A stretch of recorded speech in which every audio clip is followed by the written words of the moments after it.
I love Tetris. I've been playing Tetris for a very long time. I'd say since I first played it as a child on the NES. I probably put, literally, without exaggeration, tens of thousands of hours into playing Tetris. Mostly in a handheld form factor on the Game Boy Color, DS, and even 3DS.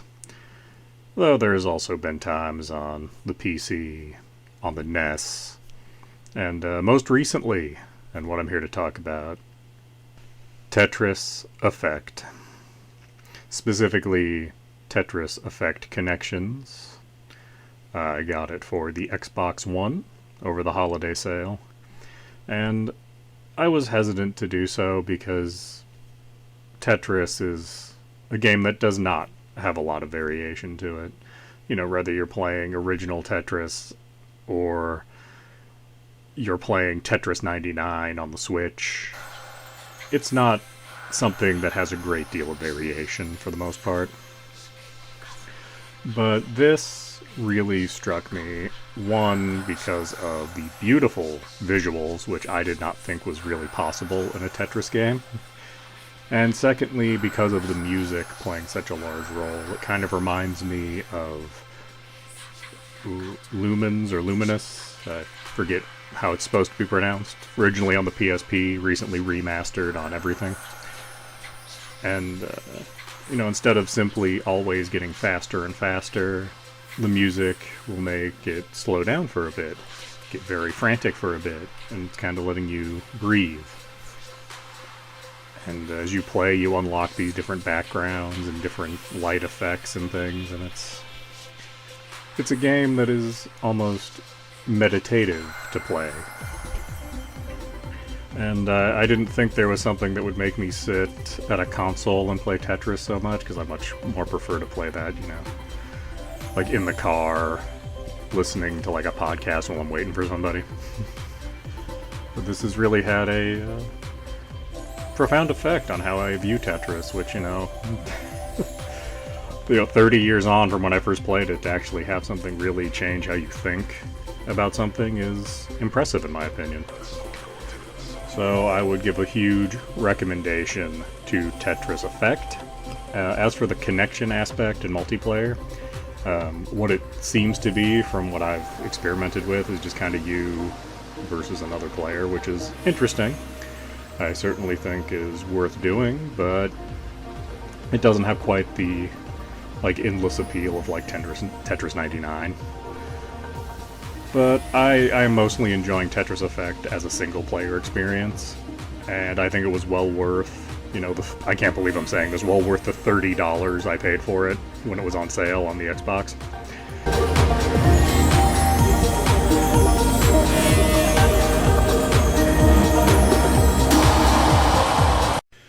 This game came up in my last review, so let's talk about Luminous today, or possibly Lumens.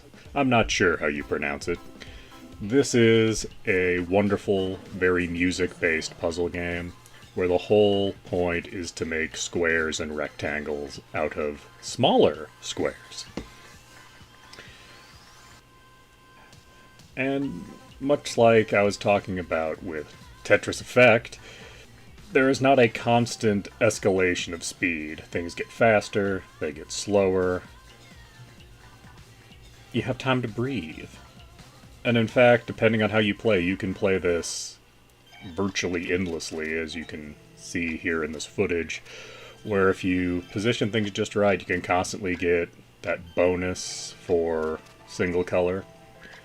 In rarer occasions, you can even get repeated bonus for having a completely clear stage. And some people would say, oh, well, doesn't that make this a weak puzzle game? I said, no, it depends on the reason you're playing, because, as talked about, I do view puzzle games in general as sort of a, I don't know if therapeutic is the right term, but certainly helps me work out other things, kind of when my mind's busy with, clearing lines or clearing squares in this case. It lets me work out other things in the back of my mind. But this game is unique because it has a lot of different music. Every time you move a piece, you get a little music sting that kind of oddly always seems to integrate with the background music.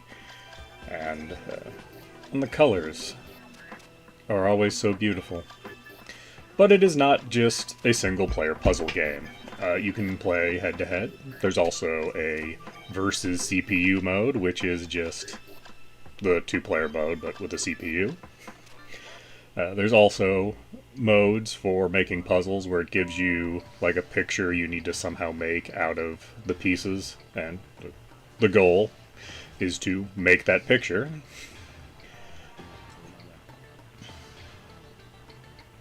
And of course, as you play, you unlock the songs and backgrounds and colors, and you can play just one, or you can go to a mode and shuffle them, as has been most of the footage in this, to see just a random assortment of what can be unlocked. Yeah. This was the best reason to own a PSP, but now that it's available on Switch, you can use that in handheld mode and have the same joy. It's also very much worth getting in any platform. The footage for this video is the Steam version.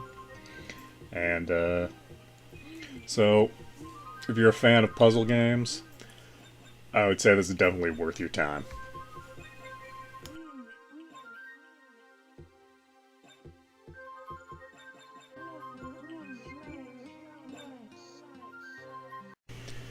When I was a boy, I mostly played Tetris on my Game Boy.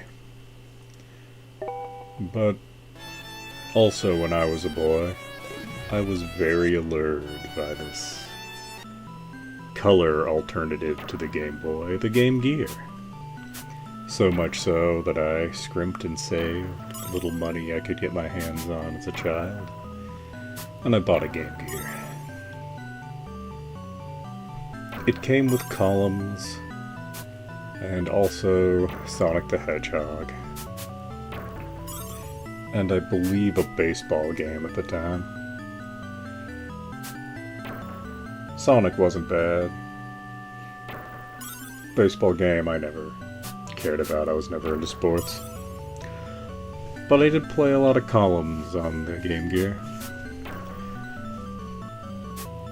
But you know, it just isn't as good of a puzzle game as Tetris.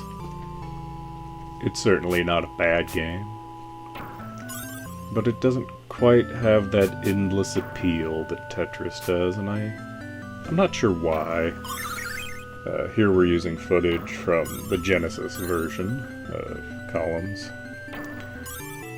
It does have an advantage that you can pause and see the map and plan your moves out a little bit better, I suppose, but it seems like a losing game. There's no way to really keep up with the gems falling. Keep trying to match 3 or more if possible, and every once in a while you get that rush where one group of gems being deleted causes others to fall, causing a chain effect of gem deletion. And yeah, that feels pretty good when it happens. But I can't help but notice that we don't get modern versions of Columns. You know, Tetris Effect is like a new game that's still Tetris again. Whereas the only place I see Columns is in, you know, re-releases and, you know, big collections of Sega classics. And admittedly, when I'm using one of these collections, I do end up playing Columns, because I have these, you know, vague memories of childhood. Some nostalgia.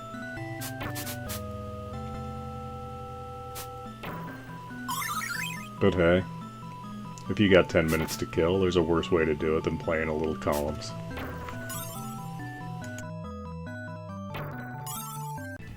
The Mega Man Legacy Collection. Here we have the first 6 Mega Man titles originally released for the NES.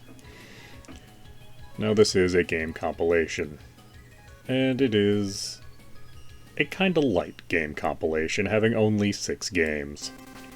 And it is also not very diverse, because after all, they are the first 6 Mega Man games, and while there are differences, they all play very similarly. However, even having said that, this is a good compilation because, unlike the vast majority of compilations, all 6 of these are actually good games. Not just good for the time, but they've aged gracefully. This collection allows you to rewind with the press of a button, and also has save stating, which is limited to 1 slot per game, but can be done at any moment.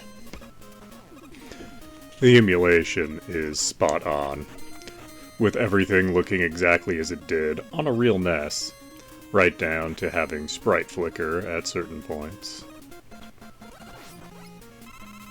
The gameplay is also good, giving you the option of turbo fire at all times, which, much like in the NES days, can be good or bad given the situation. You're also given bonuses in the forms of soundtracks, production art for each game, and databases of enemies, most of which the average person will never look at or listen to. But still, you got 6 solid games going for $15 on Steam, or $20 on the various consoles, so definitely a worthwhile pickup if you have any enjoyment of Mega Man or side-scrolling platformers in general.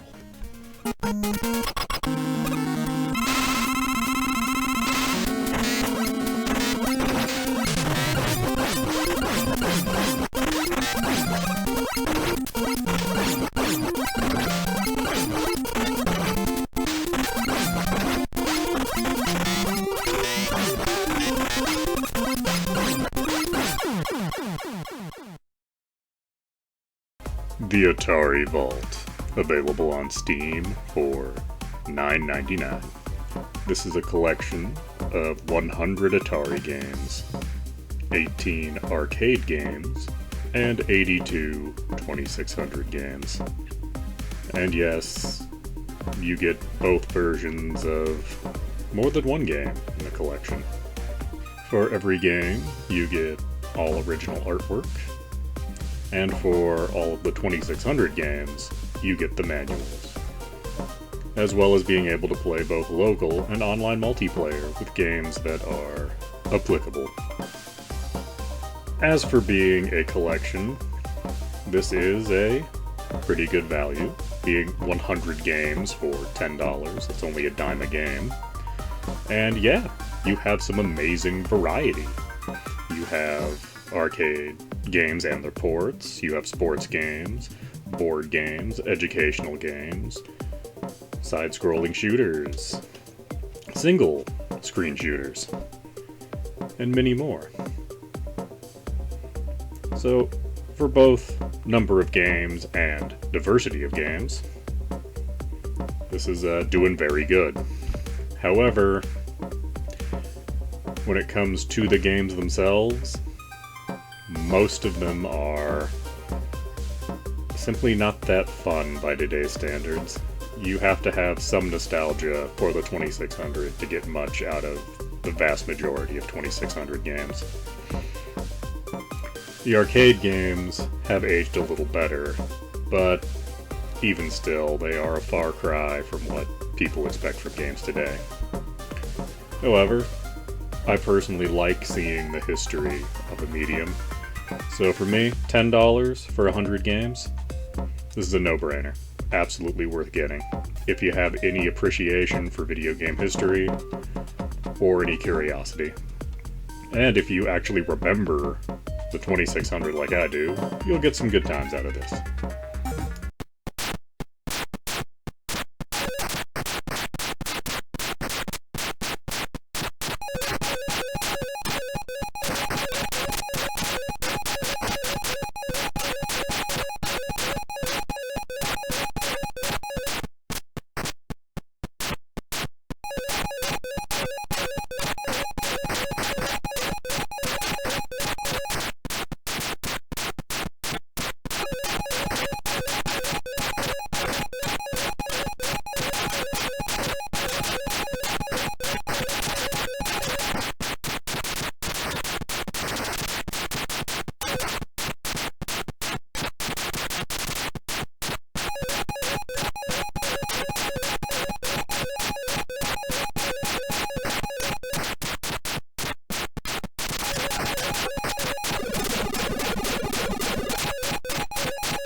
Hyperdot is a game available on Xbox, Windows, and Mac.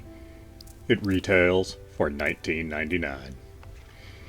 It has a lot of the same charm as old 80s arcade games, in that you look at it, you hear about it, and it neither looks nor sounds that difficult. But looks can be deceiving. You'll have a simple goal, maybe just to survive for what seems like a very small amount of time, like 10-15 seconds. Or maybe you need to collect little things that spawn around the map. But it all takes place on one screen, every level of it. And stuff just keeps flying at you like a bullet hell shooter. Only there's no shooting. All you can do is move. And as you play, you'll find levels where you just die and die and die. And then you finally beat the level. And it feels so good. And before you know it, hours have passed as you're just moving a dot around a circle. It is strangely addictive. And while not visually impressive, it does have a visual charm with its simple geometric shapes.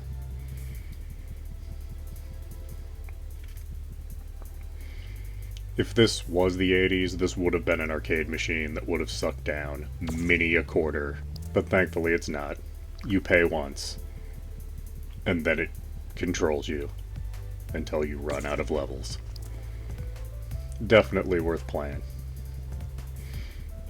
And a decent value at $20, because this will take you a long time to get through all the content.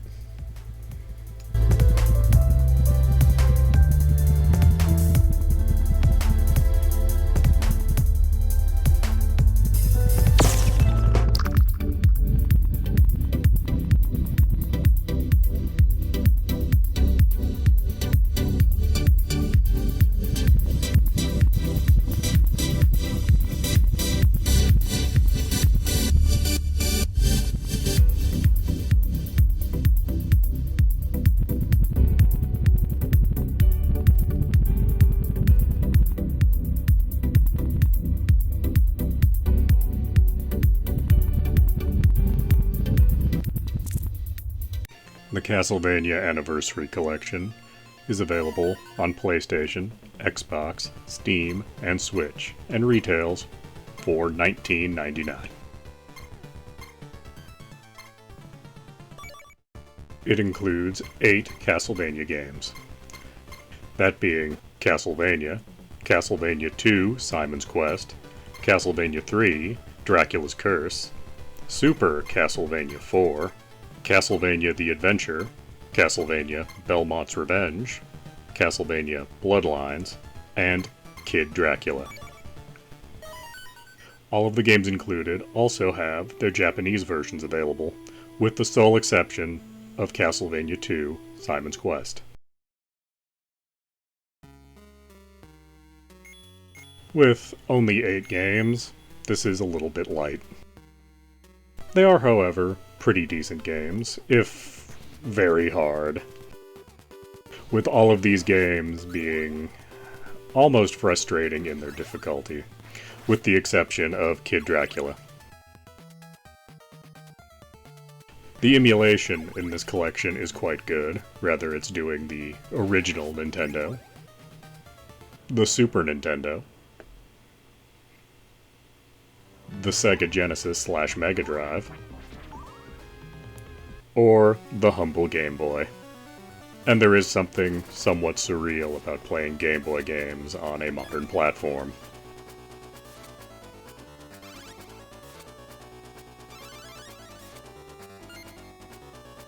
With 8 games available, that means you're paying $2.50 per game, which isn't too bad, considering the cheapest game on this collection would have been $30 new. I would say this is a collection that is worth it. If you are a Castlevania fan, if you have no love for the original Castlevania series and are only familiar with the more modern Metroidvania, I would give this a pass. But if you love original Castlevania, this is definitely worth it at $20. Konami's Anniversary Collection Arcade Classics. Best title ever.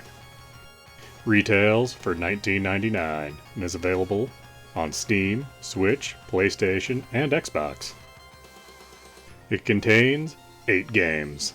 Scramble, Twin B, Nemesis, also known as Gradius, Salamander, also known as Life Force, Typhoon, also known as Ajax, Haunted Castle, also known as the worst Castlevania game ever, Vulcan Venture, also known as Gradius 2, and Thundercross.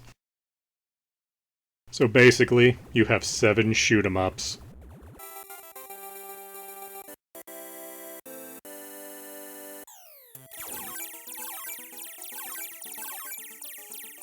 Destruct missile. Shield.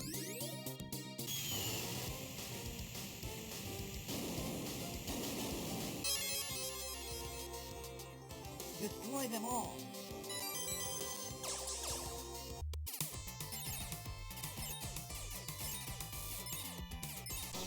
And the worst Castlevania game ever. You get both the English and Japanese versions of all 8 games. Not that there is a huge difference. You also get a bonus of design documentation for all the games. Given there's only 8 games in the collection, and only 7 of them are actually good games, I don't think it's worth it at the $20 price point. I think you wait for this to go on sale. This would be a great thing to get for about $10. But at a $20 price tag, nah, pass on this. And if you would be so kind, like and subscribe. Contra Anniversary Collection. Retails for $19.99 and is available on Steam, Switch, PlayStation, and Xbox.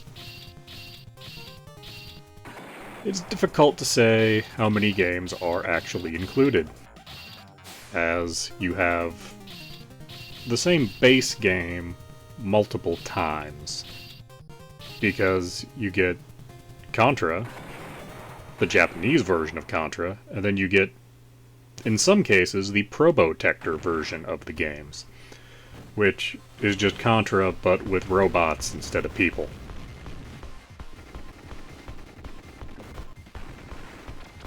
So it's difficult to actually count the games in this collection. The way I'm doing it, I'm going to say there's 7 games. There's the arcade version of Contra, along with Super Contra. The Nintendo version of Contra, along with Super C.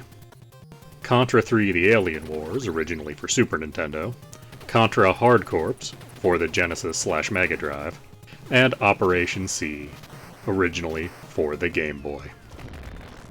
Now, the way I'm counting, I'm only thinking of this as 7 games. And for $20, 7 games is kinda light. Now, admittedly, they're all good games here. They're also all very similar games, as it's all shooting platformers. Not a lot of diversity here.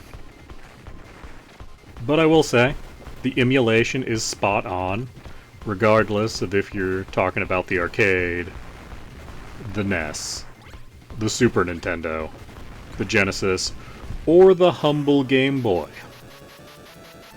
I want to recommend this, but at the same time, 7 games is just kinda light, even with the Japanese and, in some cases, Probotector versions. So I'm gonna say this is worth getting, but wait till you see a sale, because if you could get this for even $15, I'd say jump on it, but 20 is just too much. And if you would be so kind, like and subscribe.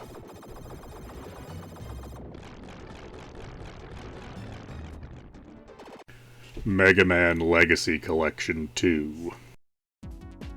Retailing for $19.99 and available on Switch, Steam, Xbox, and PlayStation.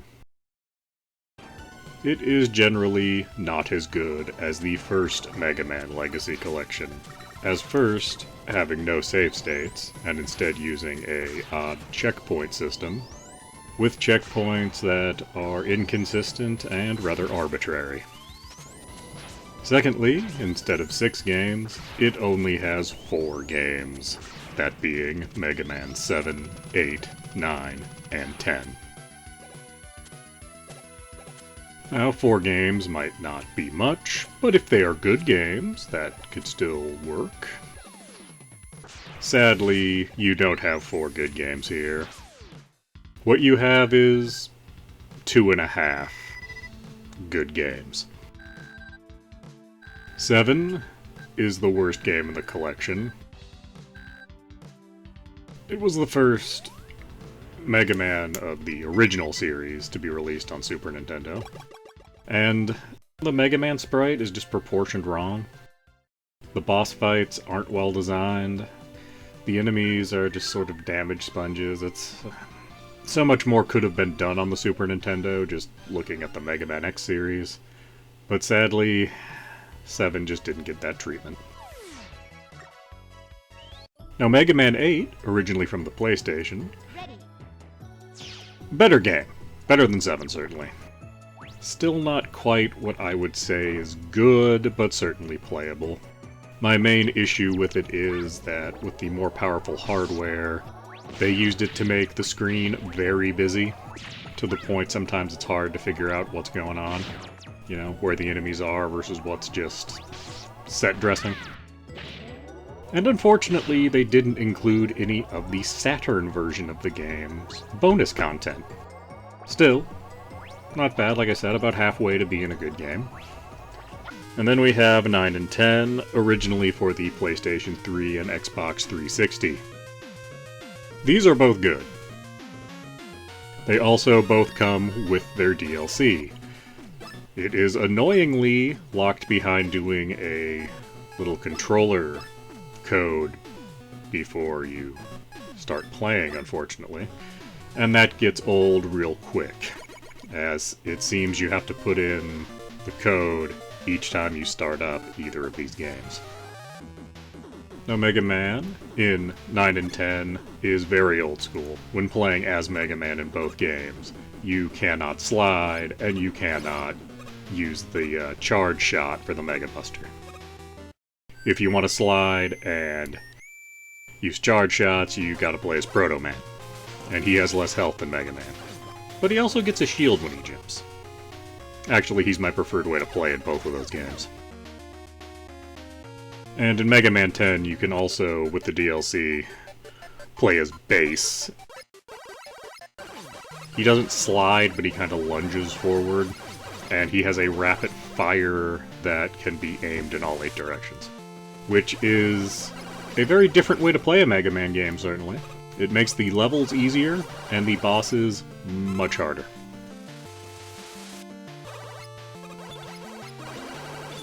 You only have 2.5 good games here. For $20, that's not a great ratio. But Mega Man 9 and 10 were both $10 when they first came out. And you do get all of the DLC that was released for them. So that makes it, just for those 2 games, kind of a deal. But I don't know. I can't recommend this one. $20 for 4 games, one of which is just completely worthless. Nah. I say you pass on Mega Man Legacy Collection 2. And if you would be so kind, like and subscribe.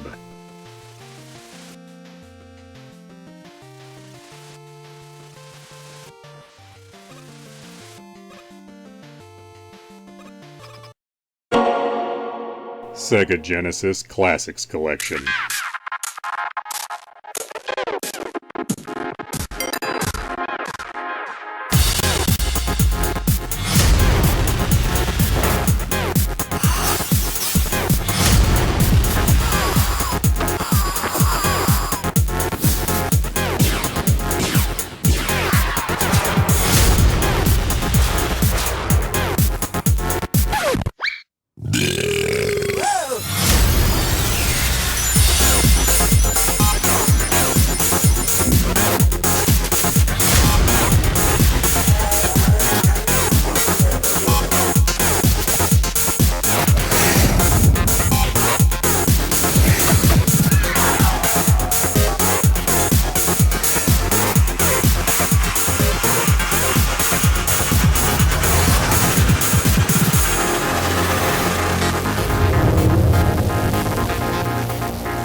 One hell of an intro, isn't it, folks?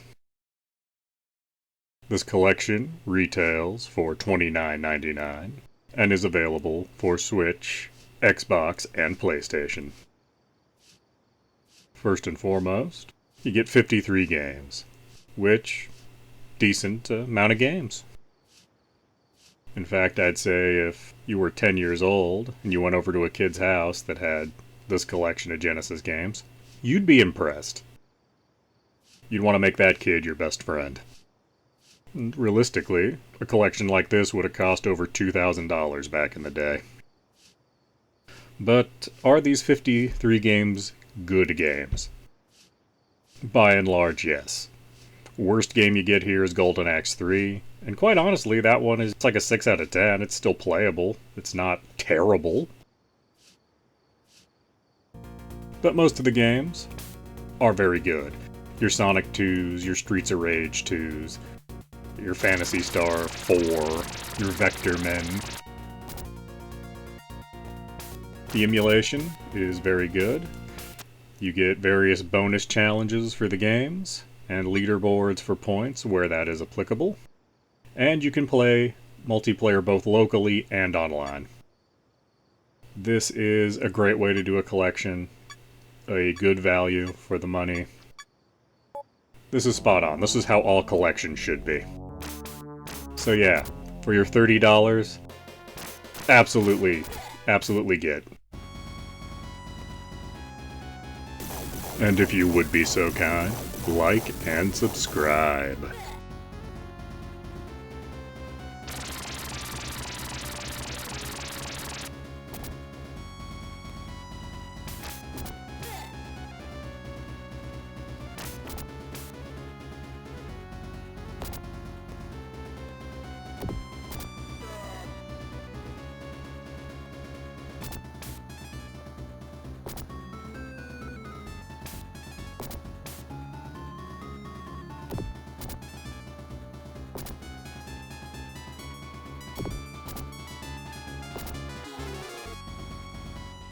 Crackdown 1 and 2.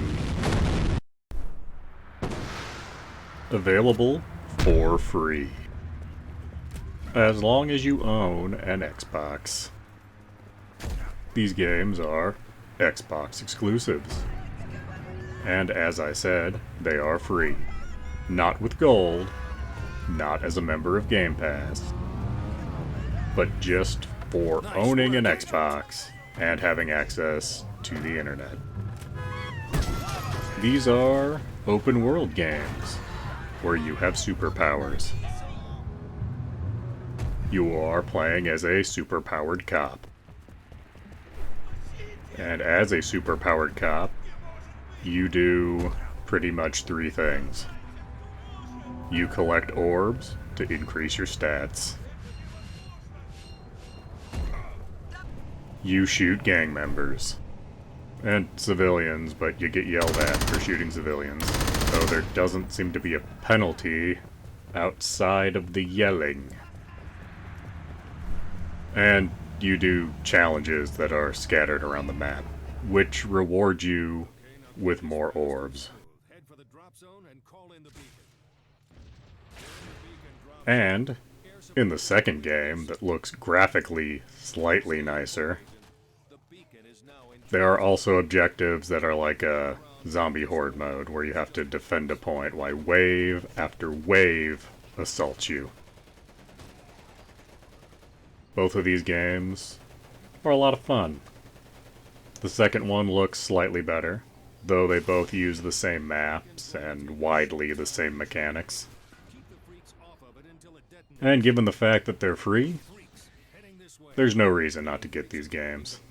There's a lot of fun to be had here, and there's no better price than free. So if you have an Xbox sitting around and you haven't used it in a while, go download these games. You'll get like at least a weekend out of each of these.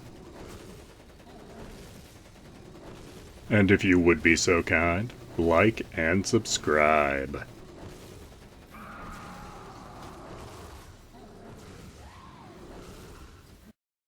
Metal Slug Anthology. Retailing for $19.99. Available on PlayStation 3, 4, and 5. This is a collection of 7 Metal Slug games. Metal Slug 1 through 6, and Metal Slug X that actually came out between 2 and 3. With the exception of 6, these are all originally games for the Neo Geo arcade and home platform. And these are cartoony Contra. That's all Metal Slug is. You run, you gun. In some of the games, you might suffer effects where you turn into a mummy or a fat guy or something. But if you played one of these, you've played them all. 7 games isn't that bad. But they all are so similar that, as a casual fan, I couldn't tell you which one if I just saw random gameplay footage. Like right now, I mean, I could check the file to see which game this actually is, but I have no idea. And while this particular collection is only available on PlayStation platforms, you can find the Metal Slug games in various packages on Xbox and Steam, getting either collections or just one of the games at a time, depending on what you want to get. Personally, I don't see the point of getting more than one of these, because they're all the same. So, while 7 games isn't bad compared to some of the collections we've seen, there is so little variety in this package that I don't think it's worth $20. I picked it up when it was on sale for $5, and I would not pay more than $5 for any one of these games. And the enticement of having not 1 but 7 of these games is meaningless to me personally. But if you were a huge fan in the arcade, maybe this means more to you. Maybe some nostalgia will blind you to this collection and you'll think the $20 is a steal. As for me, I kind of feel ripped off at the $5. And if you would be so kind, like and subscribe.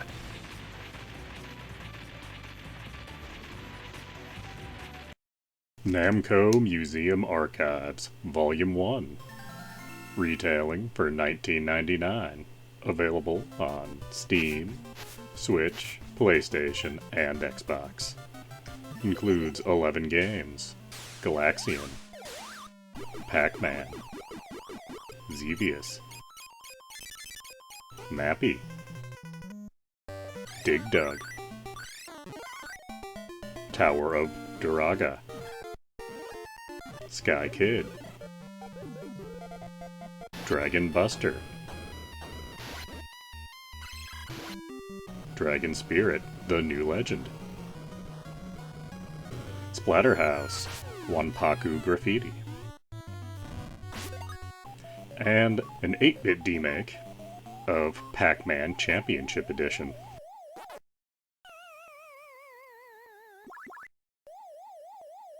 This is a decent selection of games. You got 11 here, 10 old, 1 new. You got some nice old arcade genres. Pac-Man's a classic, so is Dig Dug. You got some shooters in there. You have some things that are not quite RPGs, but are certainly RPG adjacent in Tower of Duraga and Dragon Buster. Every game here allows you to save state and also rewind. There's not a whole lot of bonus material here though, it's basically just the games. But having said that, 11 games for $20 with some decent genre diversity.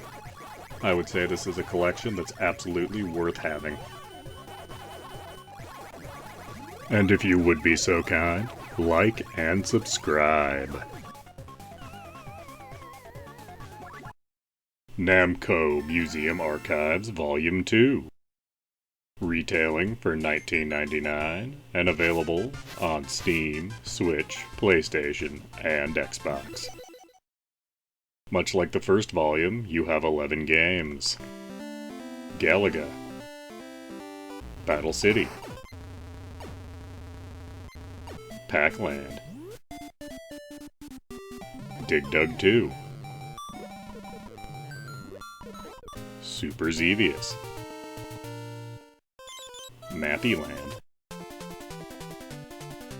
Legacy of the Wizard, Rolling Thunder,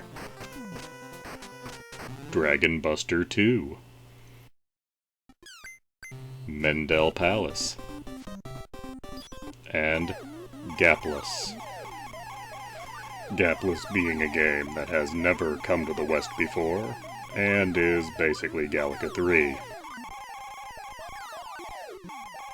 With these 11 games, you have slightly better genre diversity than you had in the first museum archive, having an actual RPG in the form of Legacy of the Wizard, and some things that are kind of hard to qualify as a genre. Now, these games are perhaps not as well known as the games in the first collection, but that is not a bad thing. Several of these games I had never heard of and found quite enjoyable. For example, I had no idea Dig Dug 2 was a thing, and I have spent many hours playing Dig Dug 2 since getting this collection. So, with these 11 games, and with this kind of genre diversity, I would say absolutely at $20, the Namco Museum Archive Volume 2 is worth your time and money. And if you would be so kind, like and subscribe.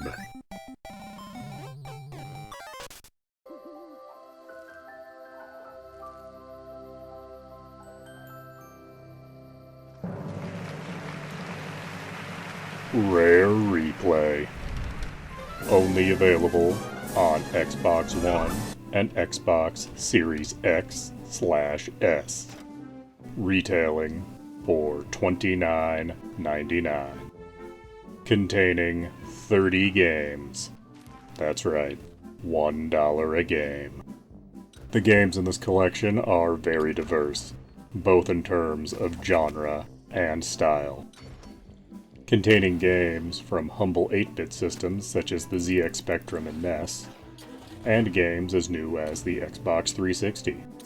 Some games are actually better than their original releases, simply for the reasons you get to use an Xbox One controller as opposed to a Nintendo 64 controller. Playing Blast Corps, Perfect Dark, Conker's Bad Fur Day, without the burden of the Nintendo 64 controller vastly improves these games. This fact alone will make this collection worth getting for some people, myself included. In addition to the games, you also get challenges for every game, and various compilations of challenges for different games. So, there is a lot of gameplay content. In addition to gameplay content, there are developer interviews to unlock and various design documentation, meaning there is plenty of bonus material to go around. The overall quality of games is very high. There are no true lemons in this collection. It should be noted, however, that most of the games in this collection are on the hard side, which is not a bad thing, as there again, I see a hard game, done properly, as being a good value. And these are hard games done right. These games all have good control, and are never cheap in their difficulty. So when you die, it's your own fault. It's not the game's fault. Between the overall game quality, the number of games, and the diversity of games, I would say this collection is absolutely worth having at its $30 price tag. It is, however, worth noting that it's $30 digitally from Microsoft. If you look around for a physical copy for Xbox One, you can find it much cheaper. I personally found a physical copy for $10 at my local Target, And it's not used. It's a brand new copy. So I would recommend picking this up however you can. And yeah, maybe spend a little time looking at stores to see if you can't get it for a little cheaper than the 30.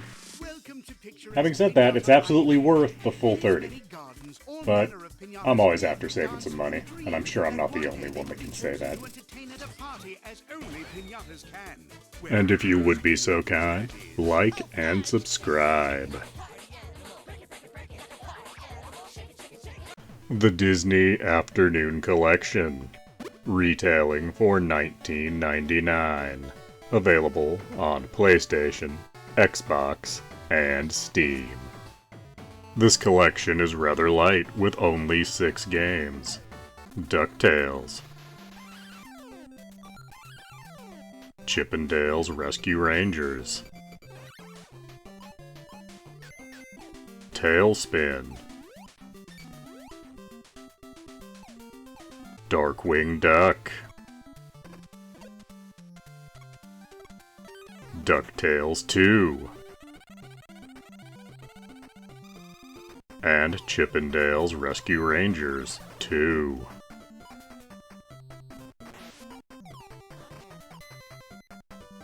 The only bonus to the collection is an art gallery. The games in this collection are not very diverse, as you have 5 platformers and 1 rather simple shoot-'em-up. Having said that, all 6 games are of high quality. Unlike most licensed games from the 8-bit era, Capcom did a wonderful job on all 6 of these titles. Looking very good for the NES, playing very good for the NES, and largely all having the right amount of challenge to be challenging, but not frustrating.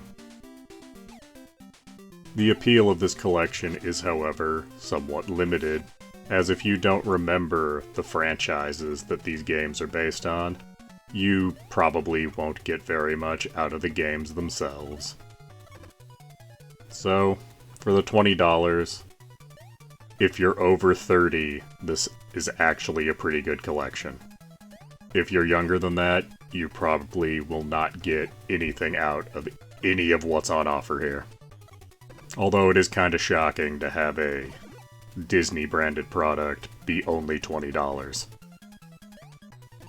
And if you would be so kind, like and subscribe.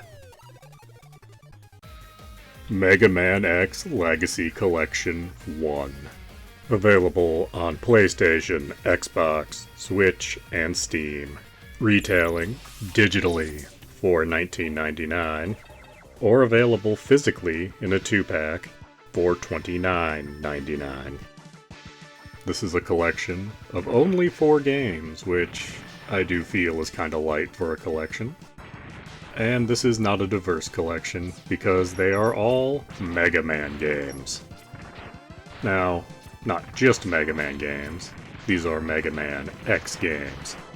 How's that different? Well, story-wise, you're in the future by 100 years or something, who cares? But gameplay-wise, you start out with less health, and can find items to permanently upgrade your health.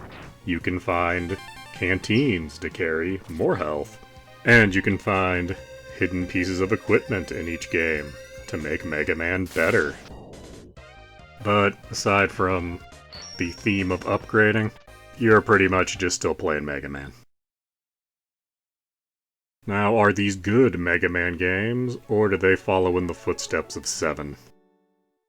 No, these are pretty good. Mega Man X, the original, is actually a very fine game.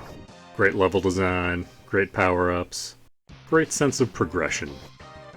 Really showed off what the Super Nintendo could do for the Mega Man franchise. 2 and 3, likewise, are pretty good. Not quite as good as the first, but still definitely worth playing. If Mega Man X is a 9, 2 and 3 are both respectable, like 7.5s. Then we get to Mega Man X4, the first X game on the PlayStation.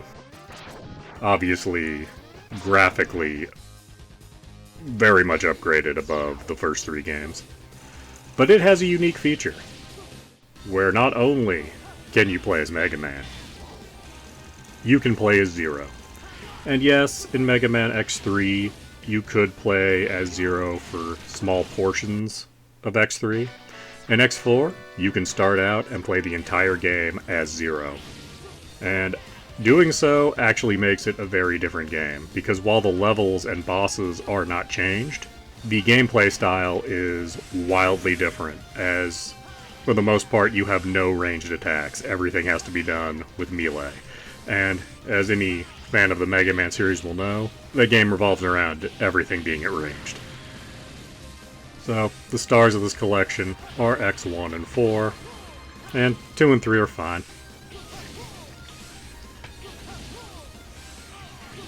Now, what is interesting about the entire series is that sometimes what you do in one stage can affect what happens in other stages. You can, for example, kill the ice-themed boss in Mega Man 1, and after killing him, the industrial magma-themed boss, now his level is all icy. Which is interesting, to say the least. And there's examples of that all throughout all of these games. We're not going to go through all of them. And sometimes there are little things you can find in these games to make things easier for yourself. For example, in Mega Man X4, you can take one of the ride armors that you find in the stage in to fight the boss. Which certainly makes fighting this boss easier, and actually means I will always take out this boss first. Included with the package is a gallery. Woo. And is a challenge mode, where you fight pairs of bosses that are in some way themed together. While 4 games is light, I do think these games are worth the $20 to get Volume 1 of the Mega Man X Legacy Collection. And if you would be so kind, like and subscribe.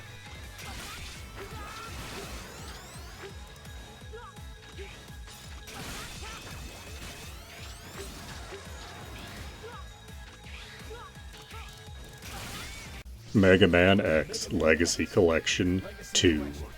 Retailing digitally for $19.99.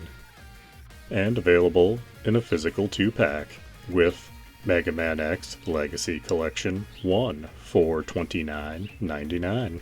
Available on PlayStation, Xbox, Switch, and Steam.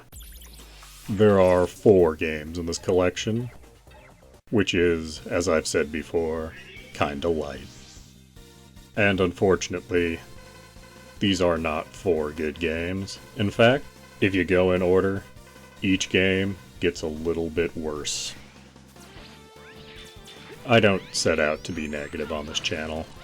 I try to find some redeeming quality in everything I review.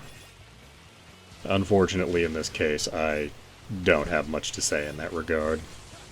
X5 is a worse version of X4, and X6 is also a worse version of X4, but with the added horrific feature that it doesn't seem to have actually been finished.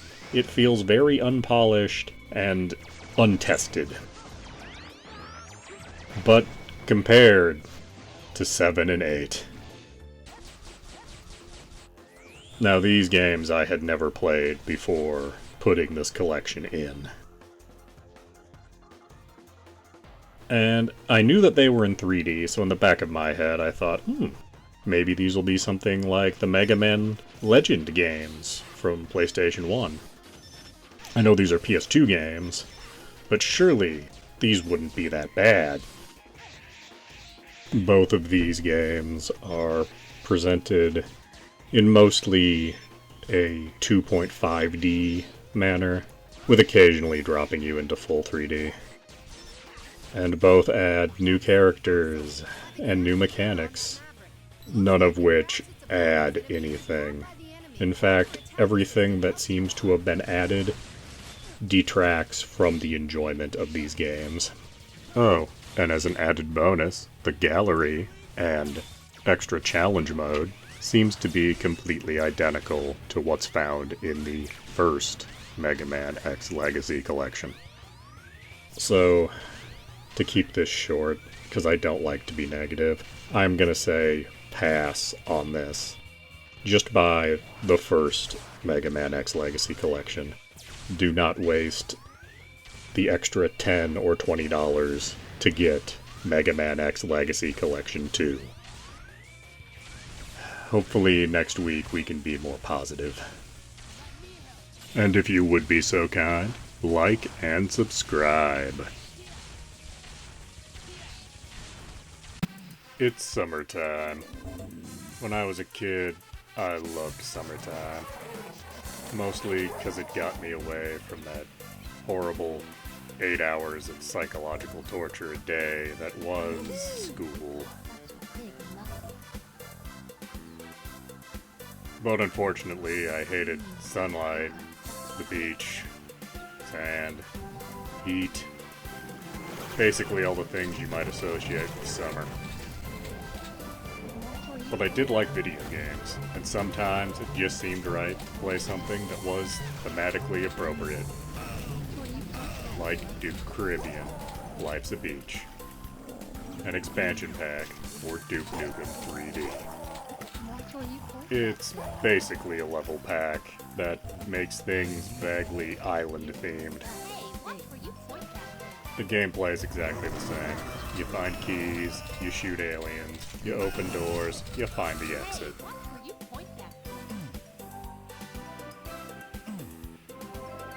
But this time, instead of just being aliens, now they're aliens that are like having a good time in the islands. They're wearing leis and swim trunks. And you're not shooting them with guns. No, you got water guns instead. And like coconut launchers. And you're not picking up health packs, you're picking up bananas. It's totally different. Sarcasm aside, it's more Duke Nukem 3D. The levels are all pretty well designed. It's nothing radically different.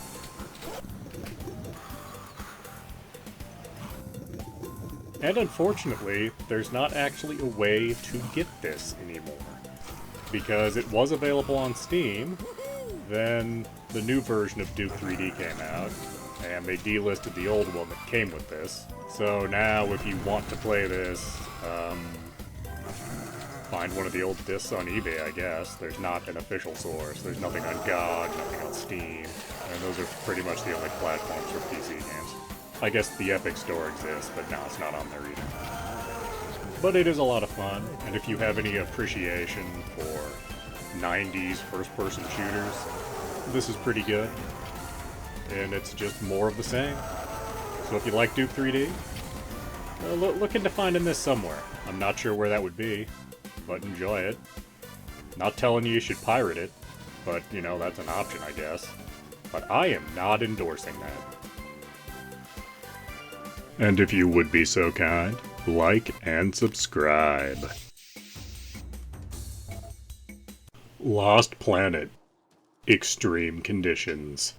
Available on PlayStation 3, PC, and Xbox platforms.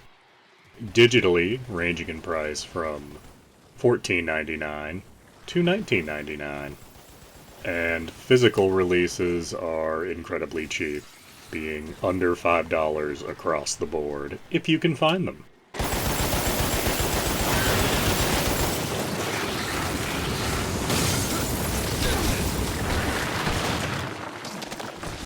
This is a third-person shooter game, where you can grapple around onto platforms, shoot other humans at times, and mostly shoot alien monsters in orange glowing weak spots that all creatures would totally evolve to have.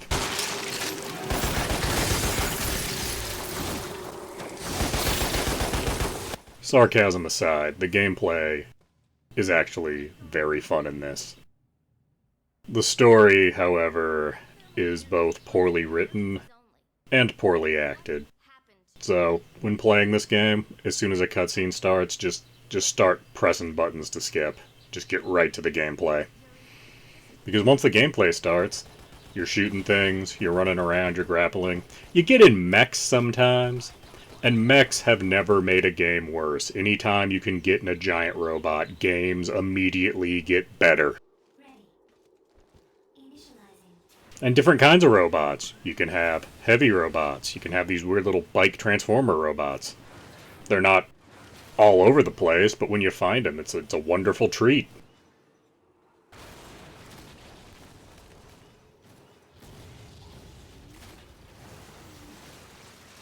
And this is an older game, being originally from 2006. And despite its age, it still looks pretty good. It's certainly not top of the line graphically anymore, but it'd still turn a few heads.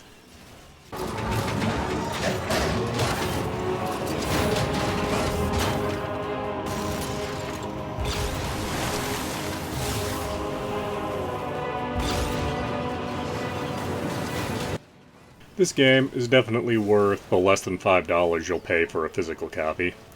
And if you can find a digital copy on sale, on Steam, or the PlayStation/Microsoft stores, absolutely pick it up. It's easily worth $10, and last time I saw it on sale it was going for about $6, and it's a steal at that price. So absolutely recommend Lost Planet Extreme Conditions. And if you would be so kind, like and subscribe.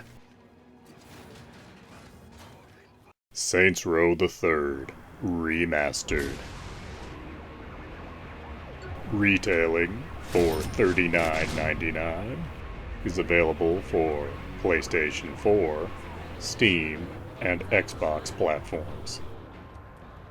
Being a remaster, this has all the same great gameplay of the original Saints Row the Third, but now with new and, improved graphics?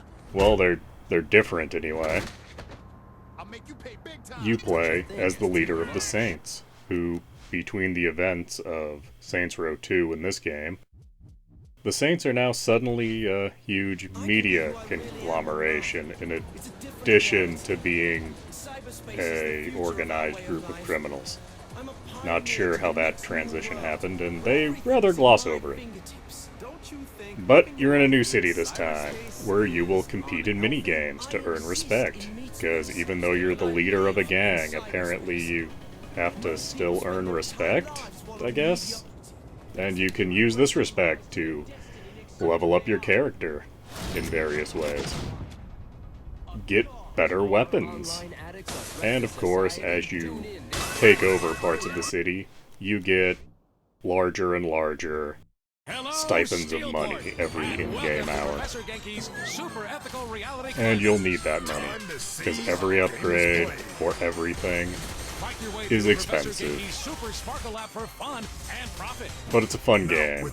It's like GTA if it never tried to be serious, ever. At the best of times, GTA tries to be Goodfellas. At the best of times, Saints Row tries to be a Zucker Brothers parody thereof.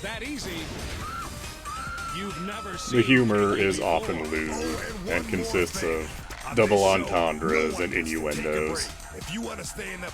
Kinda reminds me of a dirtier version of the kind of jokes they would have done on, like, Daria in the 90s.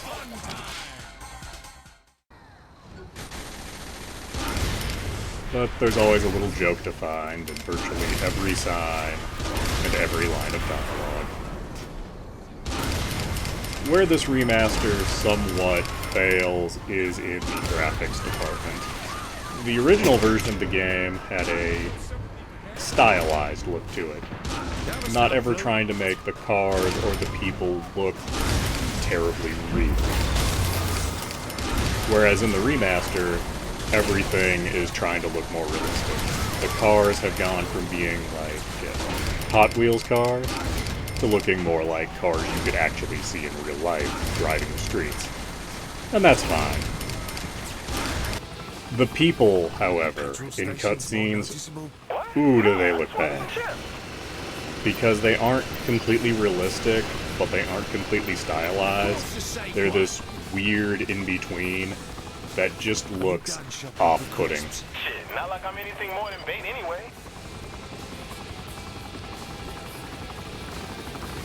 While this is a great game, I think $40 is a little steep for it, given it is still a game from 2011.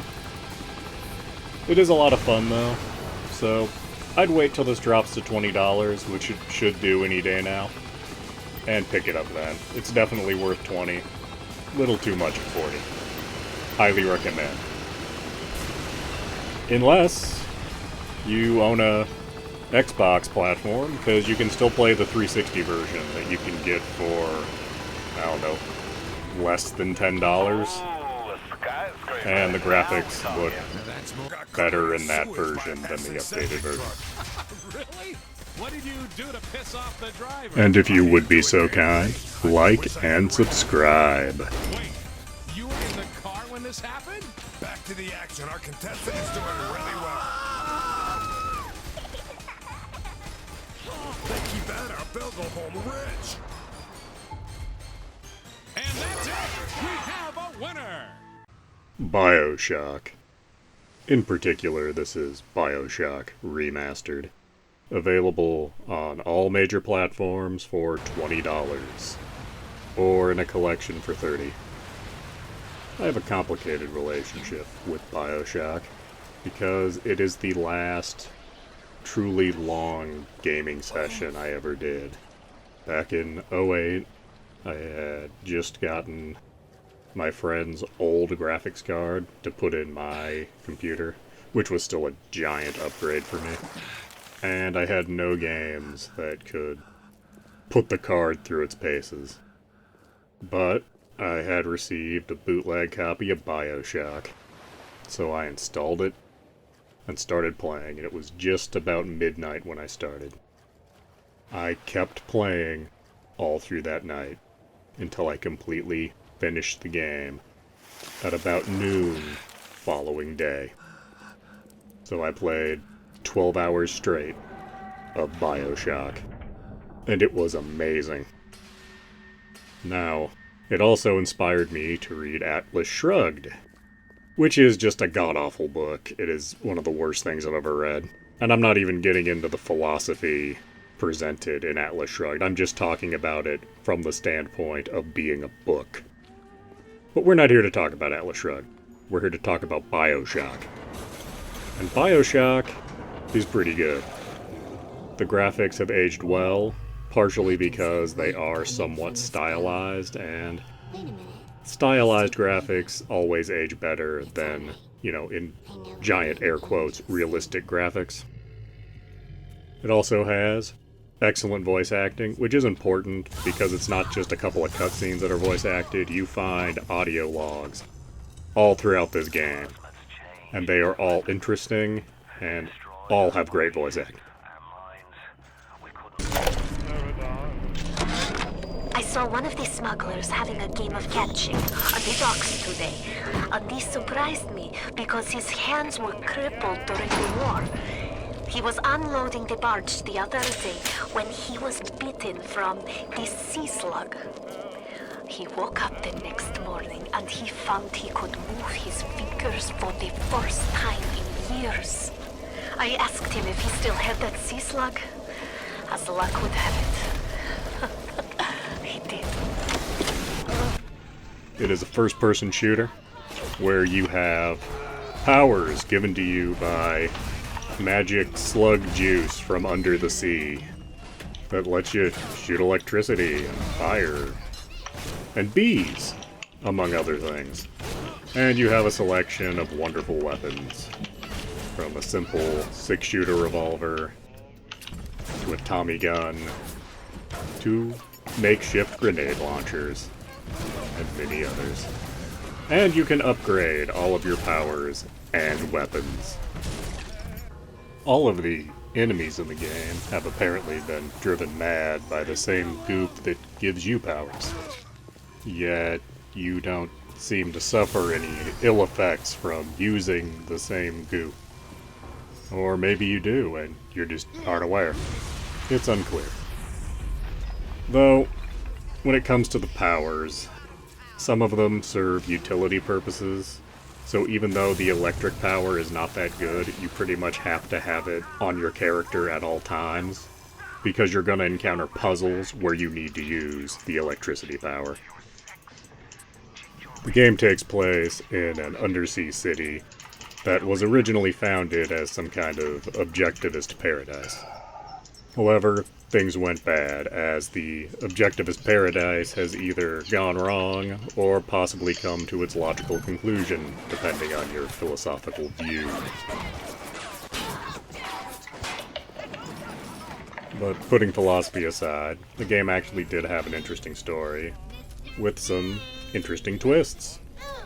And it also had a binary moral choice system, as you can either choose to kill a bunch of little girls or save a bunch of little girls. There's no in between. It's one or the other. And it is a single player experience that will take you, well, about 12 hours. That's how long it took me the first time. And there's no multiplayer. Having said that, it is an experience worth having at least once, and certainly worth the $20 asking price. So, whether you play the original version from a used game shop, or you invest in the remastered edition, as shown here, it will be worth your time and money. And if you would be so kind, like and subscribe.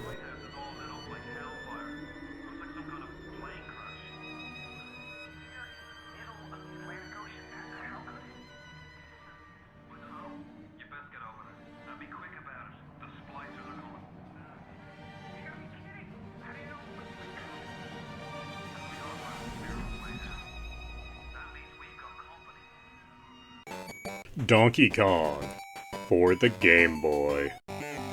Currently available on the 3DS eShop for $3.99. This game fakes you out a little bit, because it starts with acceptable versions of the original 4 Donkey Kong levels from the arcade. And they're not quite the arcade versions of these levels, they are adapted for the limitations of the Game Boy. But when you finish those, you are treated to dozens of new levels as you keep chasing Donkey Kong. And every 4 levels, you're treated to a little vignette starring Mario and Donkey Kong, where they introduce a new mechanic that will play a key role in the next 4 levels. This is a great release for the Game Boy. Tons of content, decent replayability, and a lot of varied gameplay in this. And graphics that look just about as good as you could look on a Game Boy. And while you can't appreciate them in the 3DS Virtual Console version, this game did have excellent support for the Super Game Boy if you happen to find a physical cart and still have a functional Super Nintendo and functional Super Game Boy, which I'm sure is a very small number of the population out there. So yes, I would say absolutely pick this up on the 3DS eShop. This is worth every penny of that $3.99. Must buy. And if you would be so kind, like and subscribe.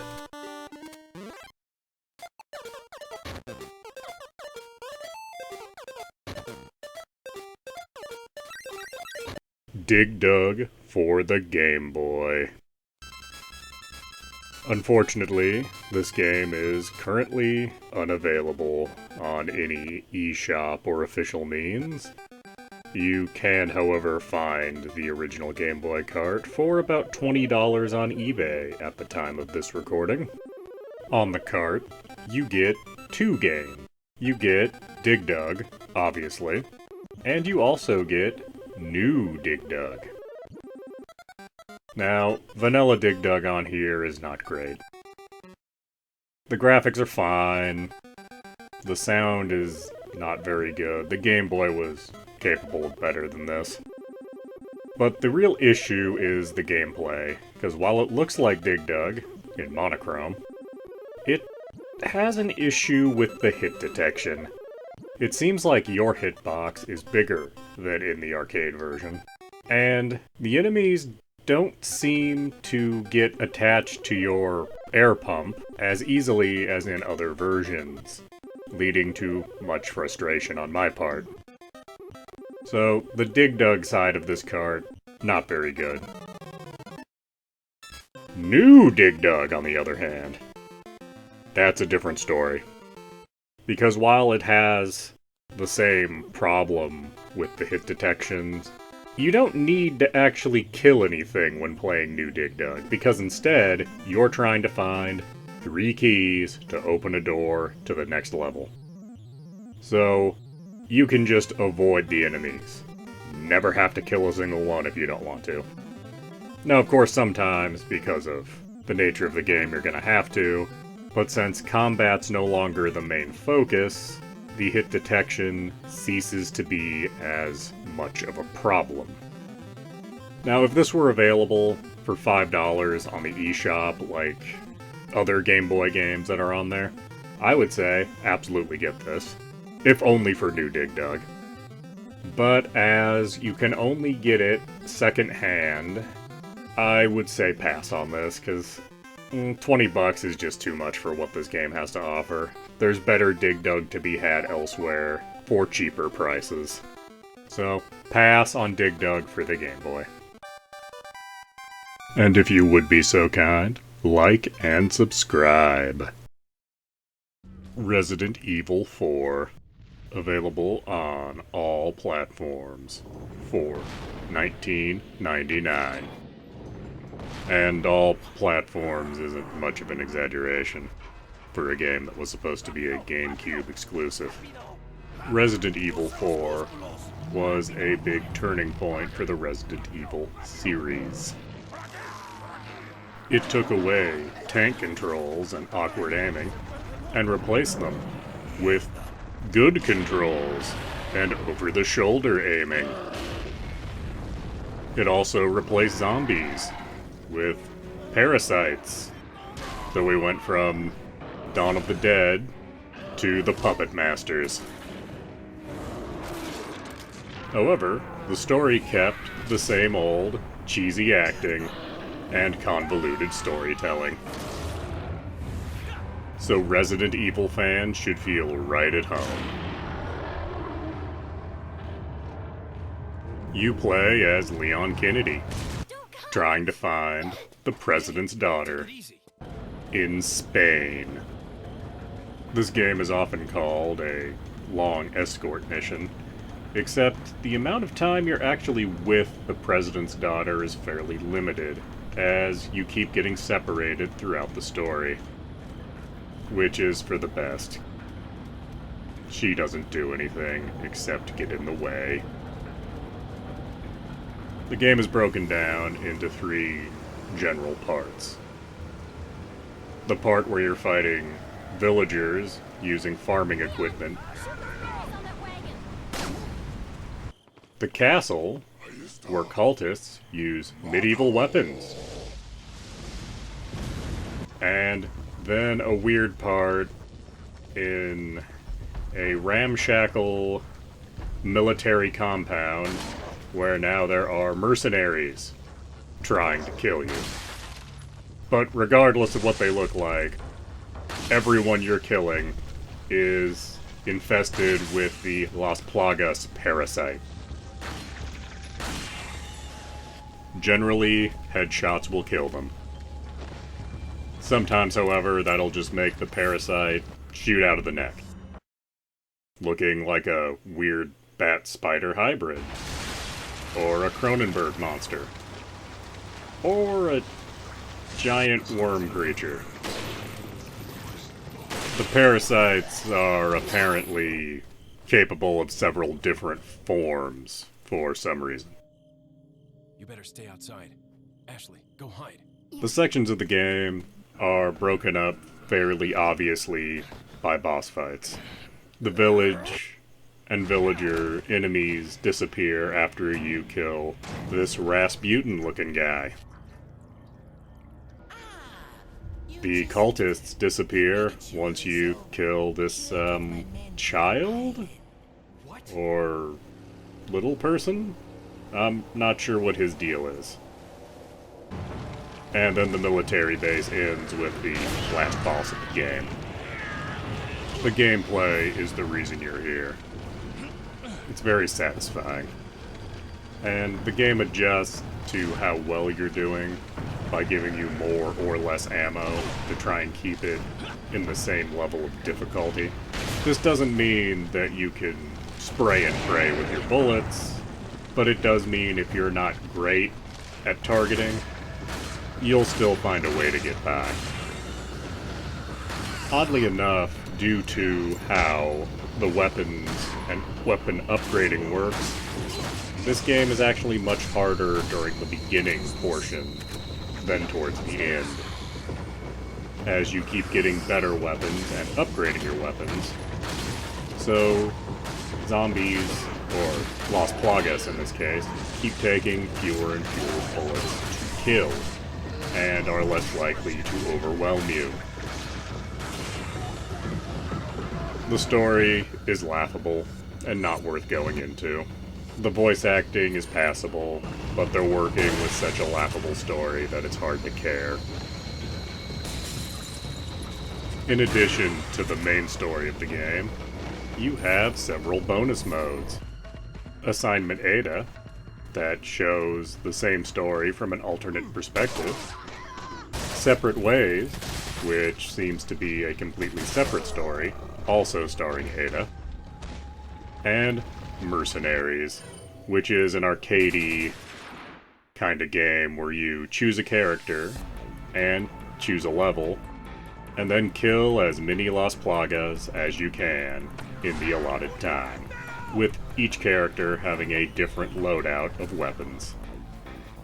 This game has been on nearly everything, starting with the GameCube, moving on to the PlayStation 2 and PC, then going to the PlayStation 3 and Xbox 360, Xbox One and PlayStation 4, and again on PC. And there's only one version that really mixes up the gameplay at all. Because, at the end of the day, when you're using a controller, even if it's shaped a little differently, the controls aren't wildly different. But on the Wii, this game was changed quite a bit with motion controls. And oddly enough, this is one of the only games I've ever played that was actually improved by motion controls. Unfortunately, it's a little hard to find the Wii version nowadays. You can get the Wii version through the Wii U eShop, for as long as that's going to last, but it looks pretty rough when you're playing it on a modern HD TV, and there's not a lot of reason to play it outside of the enhanced controls. But this is a great game, and certainly worth playing on PC, Xbox, or PlayStation, and is easily worth the $20 it costs. And it frequently goes on sale, so it's not too hard to find this for $15 or even $10. And this is a game that you can play through many times, as you can switch out what weapons you're using. The Mercenary mode is endlessly replayable. And Separate Ways and Assignment Ada are certainly interesting, if nothing else. So yes, absolutely recommend Resident Evil 4. And if you would be so kind, like and subscribe.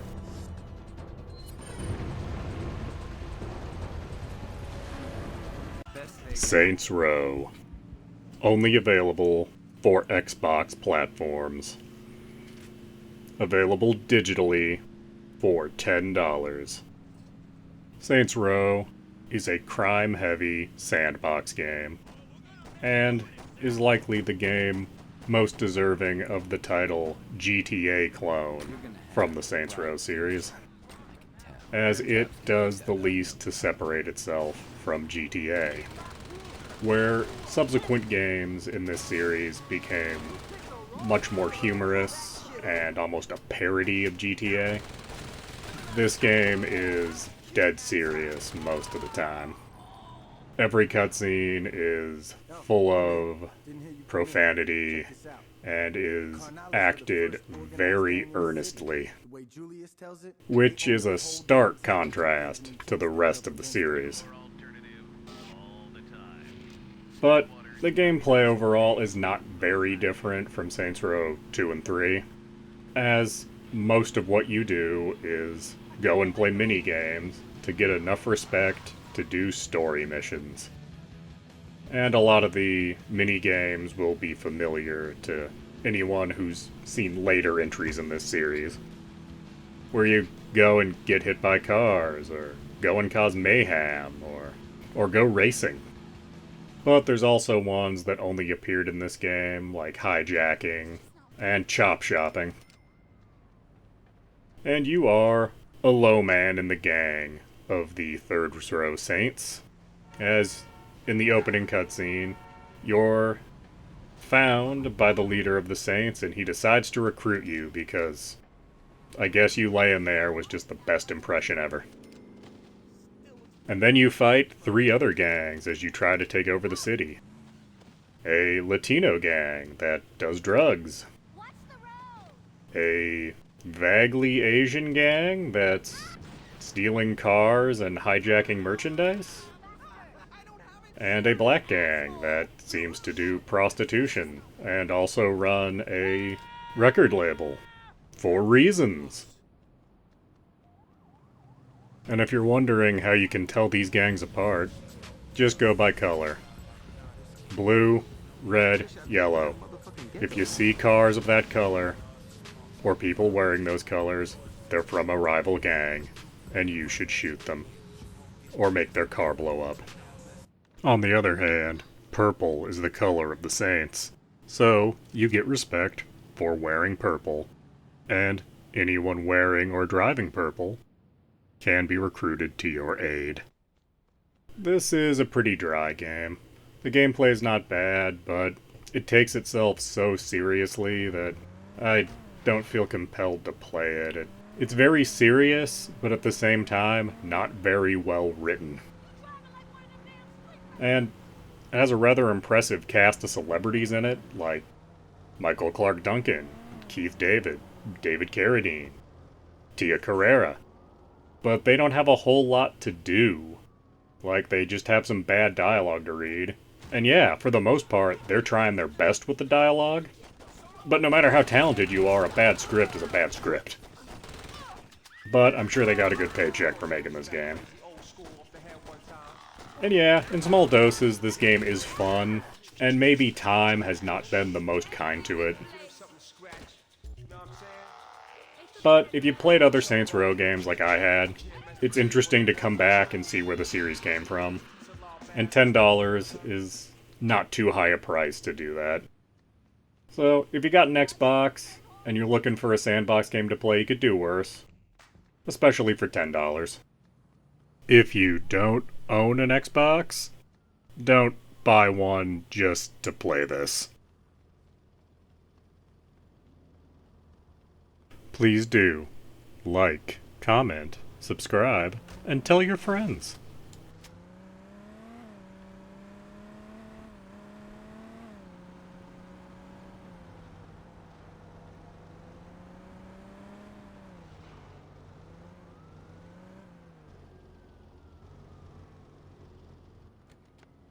Psychonauts, originally released in April of 2005, and is still available on PlayStation, Xbox platforms, and Steam for $9.99. This game has become something of a cult hit, as when it was first released, nobody cared. Despite critics loving it, nobody bought a copy. But that's about par for the course for Tim Schafer and Double Fine Productions. In this game, you play as a runaway carny, Rasputin. And you go to a camp for psychics, populated by colorful characters, voiced by basically anyone that worked for Nickelodeon in the early 2000s. But the camp isn't quite what it seems, as you find out that one of the adults at the camp wants to do inappropriate things with the children. So it's just like a real summer camp. The gameplay is much in the vein of Mario 64, as you go into different worlds, in this case being the minds of various characters, and complete goals. The goals usually related to some deep-seated psychological problem, with abuse being a common theme running throughout the game. In the minds of these characters, you can collect figments to level up, collect their emotional baggage, and unlock memories that they've repressed. Some of these worlds are simple and straightforward, and others get bizarrely surreal. As the game goes on, you'll unlock psychic abilities, both from acquiring badges at the camp and just from leveling up. The game is also kind of punny with what it's doing. Inside everyone's brains you can find cobwebs and the aforementioned emotional baggage. The world of the game seems to take place in a cartoony version of the 1960s, with everyone fitting into convenient archetypes of that time. We have the cliché secret agent man, post-traumatic stress suffering soldier, and even a pseudo-hippie. With the children also falling into the standard archetypes. There's a bully kid, there's a weak kid, there's the girl that's too good for this, there's the foreign kid, there's the weird kid. Pretty much the same things you find in anything that's about children. The gameplay is generally both fun and polished. However, some of the levels do become frustrating as they stop relying on you using platforming and start relying on you just stumbling across the right thing to do. Looking at you, Milkman Conspiracy. The overall message of the game seems to be, you need to just let things go. Stop dwelling on the past. Because every level you go to, it's all about someone coping with their past. And you helping them get over that. Which would have been fine for one level, but the repetition gets a little old. But the gameplay is generally fun. The cutscenes are all well acted. And it's certainly worth the $10 that it costs these days. And it's not too hard to find cheaper than that. When I first got this game, Steam seemed to put this on sale for $2.50 like every other week. And it still goes on sale pretty frequently on Steam. So, I'd absolutely recommend this game. The $10 isn't too much to pay, but if you're willing to wait and get it cheaper, I mean, I personally would be. Please do like, comment, subscribe, and tell your friends. Warhammer 40k Space Marine. Available on Steam, Xbox 360, and PlayStation 3. Retailing for $29.99 on Steam, and available at used game stores for under $10 for PlayStation 3 and Xbox 360.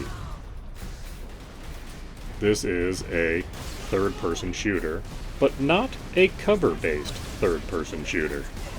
It is also a very linear game. There are rarely things you can branch off and do, and usually they lead to nothing. Every once in a while, you'll find a audio log, and those can be interesting. The orcs broke into the store. I've been hit. I was plugged into my console. Then someone crashed into me hard from behind. It was transmechanic. But this is Warhammer, so everything about it is going to be depressing. Because as I've said before, Warhammer 40k, and anything connected to it, is misery porn. Lore-heavy misery porn. You're the captain of the Ultramarines. You're going down with only 2 other Space Marines to solve all the problems on this planet, which seem to be orcs. But the game points out the orcs aren't behaving the way orcs normally would. And sure enough, in a twist, you find out the orcs are just pawns for chaos. For it is always chaos in Warhammer. But the game does a good job. Legitimately, the graphics look as good as they really could because they look like Warhammer miniatures turned into a video game. I'm not sure how you could improve on that. I mean, I guess you could make the ruins look even more desolate, and like the regular humans you see in the Imperial Guard look even more filthy and beaten down. But personally, there's a limit for how miserable and filthy I want something to be shown as. And maybe I just have the wrong attitude to enjoy Warhammer, because this is as filthy and miserable as I ever want to see anything be. But anyway, the gameplay in this is pretty simple. In the beginning, you encounter waves upon waves of orcs, or green tide as they call them in the tabletop. And you shoot them with various weapons.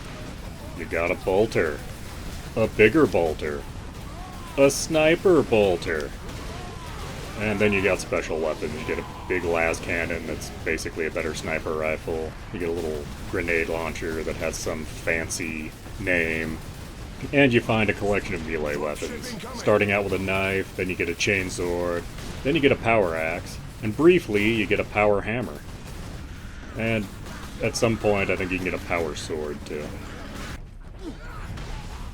The best part of the gameplay is the rare sections where you're given a jump pack and you can jump up and then slam down, take out a whole group of enemies.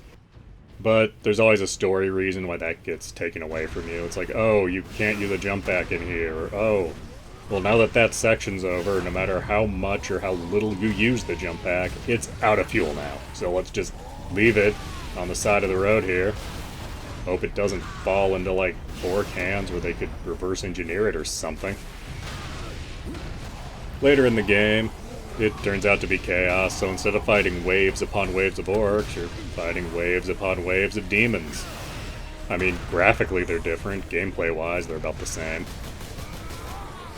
But I don't want to sound down on this game because it was legitimately enjoyable. You know, the kind of game where you can just shut off your mind and just enjoy for a little bit. Because, you know, it's not deep gameplay, but there is something fun about just mowing down waves upon waves of enemies that are just going to keep coming.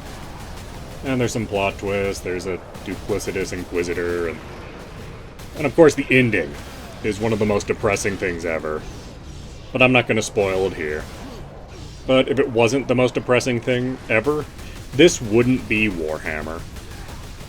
So if you're looking to get it, I don't think it's worth the $30 Steam wants most of the time. But it goes on sale for $7.50 fairly frequently, and I would absolutely recommend waiting for a sale and getting this for $7.50. Like, you'll get your money's worth. It's about, like an 8 to 12 hour game. And the way I look at it for $7.50, okay, so a little less than $1 an hour. Like, yeah, that's fine. That's acceptable for a game like this. Not a lot of replay value, but you'll have fun with it when you're playing. So yeah, for $7.50 pick it up. For $30, nah, don't do that. That's a waste of money. But overall, I do recommend Warhammer 40k Space Marine. Please do like, comment, subscribe, and tell your friends. The Witness. Available on all modern platforms for $39.99. Released in 2016. It is a puzzle game. A puzzle game that has but one puzzle that you do over and over and over again. There are variations with different areas of the map having different gimmicks to the puzzle, but at the end of the day, all of them are just you tracing a line through a maze. The graphics are decent, but nothing special. There is no music, and minimal sound. There are little audio logs scattered around the island. Of all the communities available to us, there's not one I would want to devote myself to, except for the Society of True Searchers, which has very few living members at any time. Albert Einstein, 1924.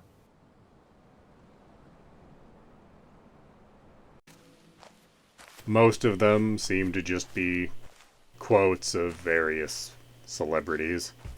None of them seem to have any relevance to anything. There doesn't seem to be any kind of story or any point. You just do line puzzles over and over again to unlock more parts of the island and more line puzzles. This game is a complete rip-off for the $39.99. It might be decent at a budget price, $5 or even $10. This would make a nice little time waster. But for nearly $40, there's so many better and more interesting things you can get. And not just in terms of other genres, there's great puzzle games you can get for way less than $40 that are far better and far more entertaining than The Witness. It's also just kinda too easy. Like, you could do more with these line puzzles if you were inclined, but they don't seem to have put the effort in to make them very hard. The only puzzle that's actually hard is at the end because it's randomly generated. So you have a time limit, and you have to do the puzzle in the time limit, but it's always random, so you can't just stop and look at it like all the others. And if you don't immediately remember what the symbols mean for the gimmick you have to do, it makes this puzzle hard because of the time limit. All the other puzzles, you can just look at for a second and be like, oh, okay, here's the path I have to take. Not hard to do. But, as I say that, I have a friend of mine who played this game and thought it was the hardest thing ever. I guess he's just not good with, like, spatial relations. I don't know. I was trying to get as to what made this hard for him, and he really couldn't sum it up in words. And I'm sitting there going, are you serious, man? Because, like, Tetris, when it goes really fast, is way harder than anything in this game. But, you know, that's personal taste. And to me, not worth getting. $40, way too much. Maybe at $5. Even then, I'd probably be like, nah, get some other puzzle game. Because this one isn't even going to have replay value. And puzzle games should have replay value. So no, pass on The Witness. I think I've been very clear on that. Please do like, comment, subscribe, and tell your friends.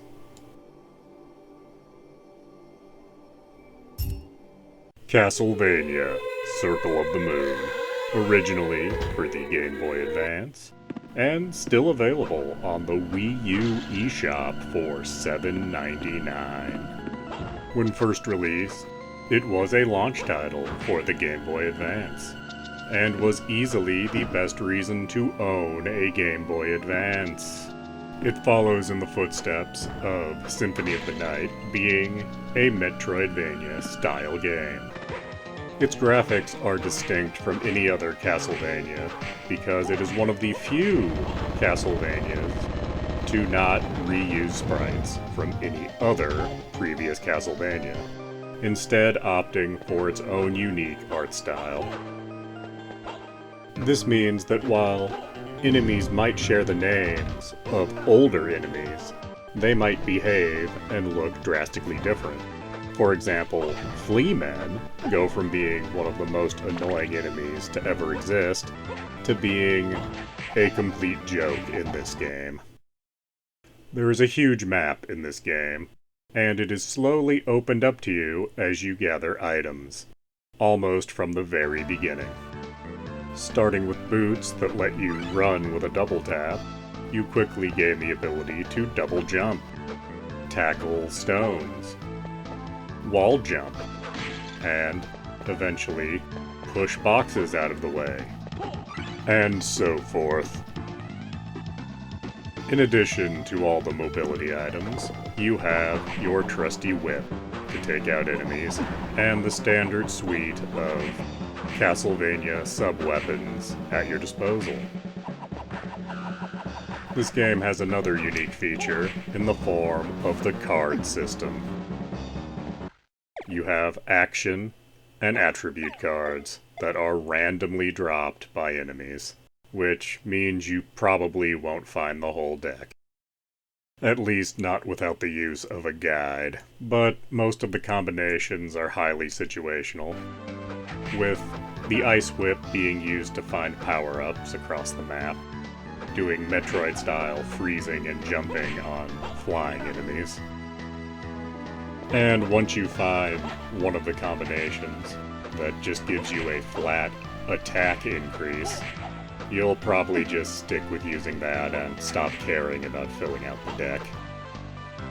As you unlock new areas to go to, you will often find that enemies have a large power increase over the last area, meaning you will have to do some grinding to get through this game. Unlike other Castlevanias, there is no merchant to be found, so any armor must be found dropped off enemies, as well as any use items like potions or antidotes. So, there again, grinding will be necessary for any advantage your character can get. The standard enemies can be a little spongy at times, needing lots of punishment to go down. The boss fights are all well done, with only one of them becoming frustrating, that being a boss fight with a pair of twin dragons. The story of this game is a little different from your average Castlevania, as there is no Belmont, and there is no Vampire Killer Whip.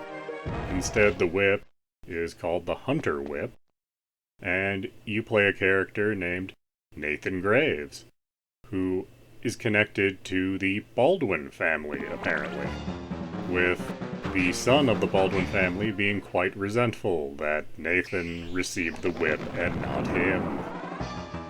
So, at the beginning of the game, you get a cutscene where it looks like you're gonna kill Dracula, or at least prevent his resurrection, and your master ends up getting kidnapped. And you and Hugh fall into a pit, and Hugh goes like, nah, I got this, even though he very much does not. And well, the game starts. This was a great, portable Metroidvania, and is still worth playing today. And for $8 on the Wii U eShop, it's an absolute steal. It is unfortunate that the Wii U eShop and the Game Boy Advance physical cartridge are the only way to play currently. There are rumors of a re-release of this game coming, and hopefully that'll come true, because I think any Metroidvania fan should play this game. So, absolutely recommend Castlevania Circle of the Moon. Please do like, comment, subscribe, and tell your friends.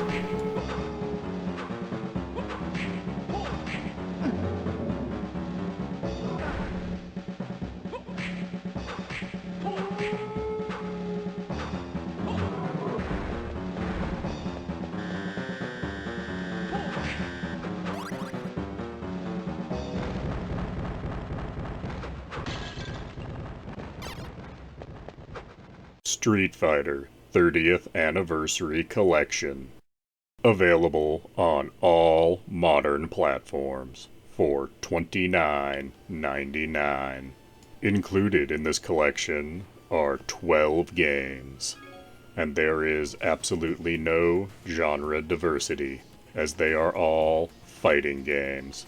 You get Street Fighter 1, 5 different versions of Street Fighter 2, Street Fighter Alpha 1, 2, 3, and 3 versions of Street Fighter 3, New Generation, Second Impact, and Third Strike. Also included is a museum with a history of Street Fighter, bios on all the characters, music from all the games, and making of Street Fighter, which is apparently different than the history somehow.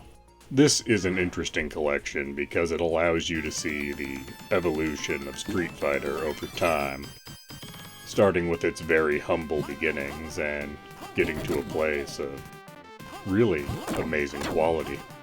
12 games is certainly a decent amount these days, but how many of these are actually worth playing?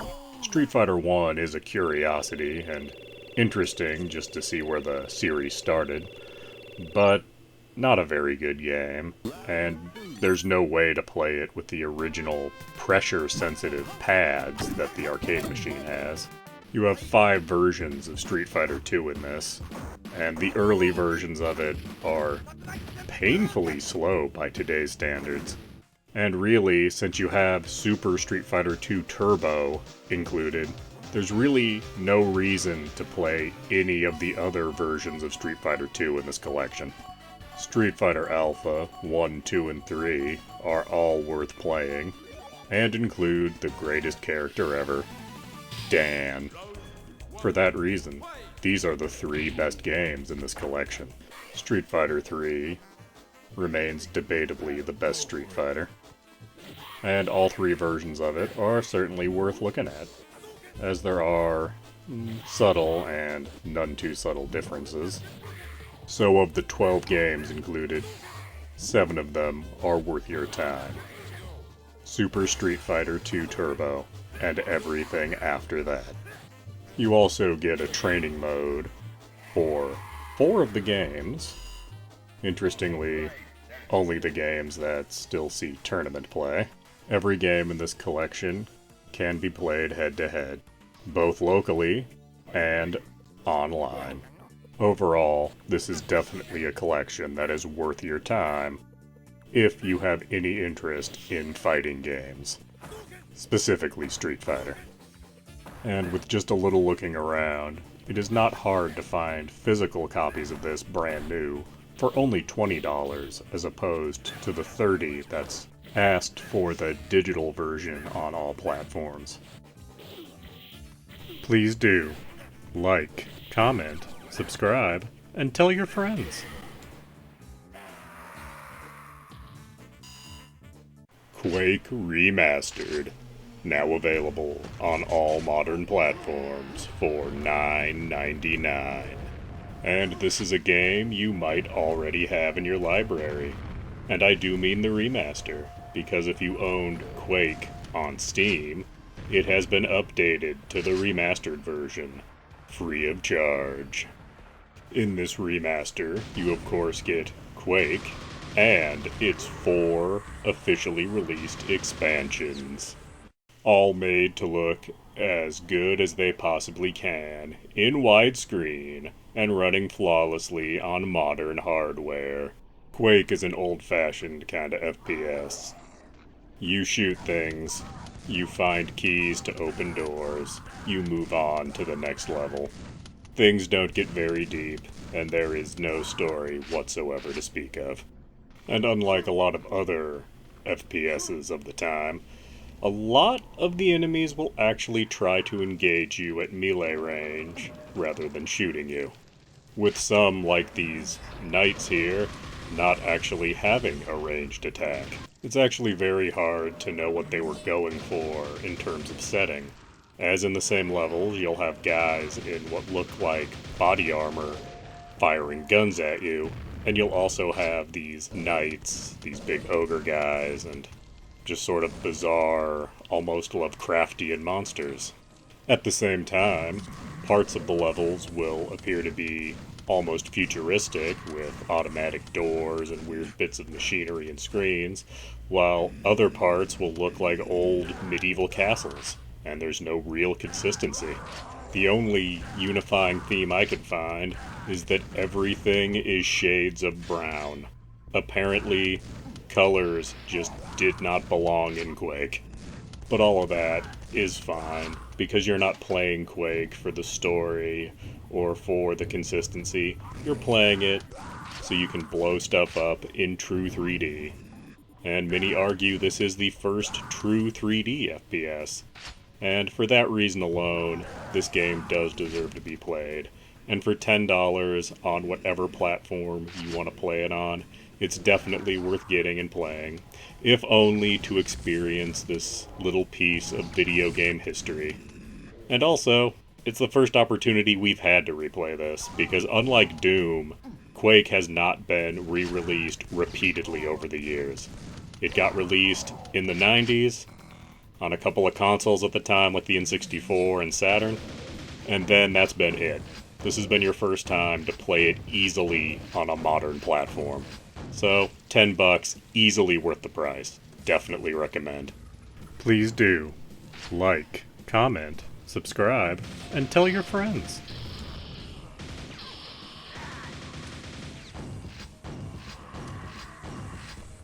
Burger Time Deluxe, released by Data East in March of '91 for the Game Boy. It is still available on the 3DS eShop for $2.99. Burger Time is, of course, an arcade classic. A game that seems simple on the surface, but is actually quite difficult as you play, which in its original form required many quarters to master. But that is not an issue on the Game Boy. In fact, despite being monochrome, this version of Burger Time is far superior to the original arcade version. Firstly, the Game Boy version has 24 levels, as compared to the original arcade's 6.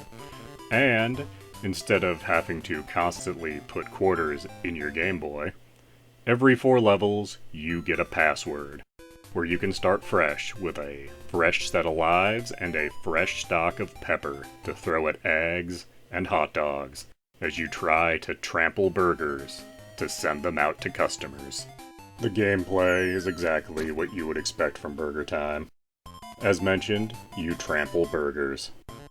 And if you happen to trample one of the levels with an enemy on top of it, it actually goes down 2 levels because of the extra weight. And the customers must not be that picky, since no one ever complains about finding a random hot dog or fried egg in their burger. Personally, that would make me send a burger back to the kitchen. Burger Time Deluxe was an excellent game when it was first released in '91, and is still one of the better ways to play Burger Time, especially on the go. For only $3 on the 3DS eShop, it's definitely worth it. And if you want an original cart, that's not too expensive either. Looking at about $15 most of the time. So, however you want to play this, absolutely go for it. It'll scratch that Burger Time itch we all have from time to time.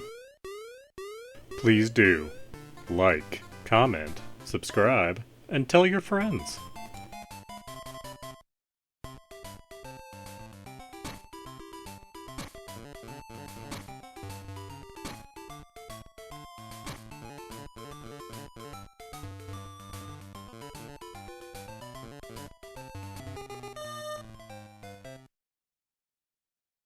Super Mario Land for the Game Boy. Originally released in April of 1989, and is still available to this day on the 3DS for $3.99. This was the first Mario game on the Game Boy, and was a launch title in the US. And it does a fairly good job of recreating the original Super Mario Bros., at least in terms of gameplay. Aside from being monochrome, there are other little differences. You don't throw fireballs, you throw super balls that bounce around the screen. Koopas don't leave shells that you can kick to kill other enemies. They turn over and explode. For reasons. And you go to places you don't go in any other Mario game. Like Egypt, and Easter Island. And you go on weird shoot-'em-up stages, where you're in a submarine, and later a plane. None of this makes the game bad. In fact, it's a very good, early Game Boy game that had the right idea when porting a NES experience to the Game Boy by scaling down the sprites to work with a smaller screen. So everything looks different than any other Mario game, as well as having different gameplay elements than any other Mario game. But different does not mean bad. It's a short game with only 12 levels, but those 12 levels are split across 4 different worlds, where you'll see enemies that you'll see nowhere else. Super Mario Land is easily worth the $4 they want for it on the 3DS eShop. And a physical cartridge for the Game Boy can be found for $15 and very oftentimes less. So it's not an expensive game to add to your collection. If you like Mario, there's no reason not to play this. Definitely worth getting. Please do like, comment, subscribe, and tell your friends.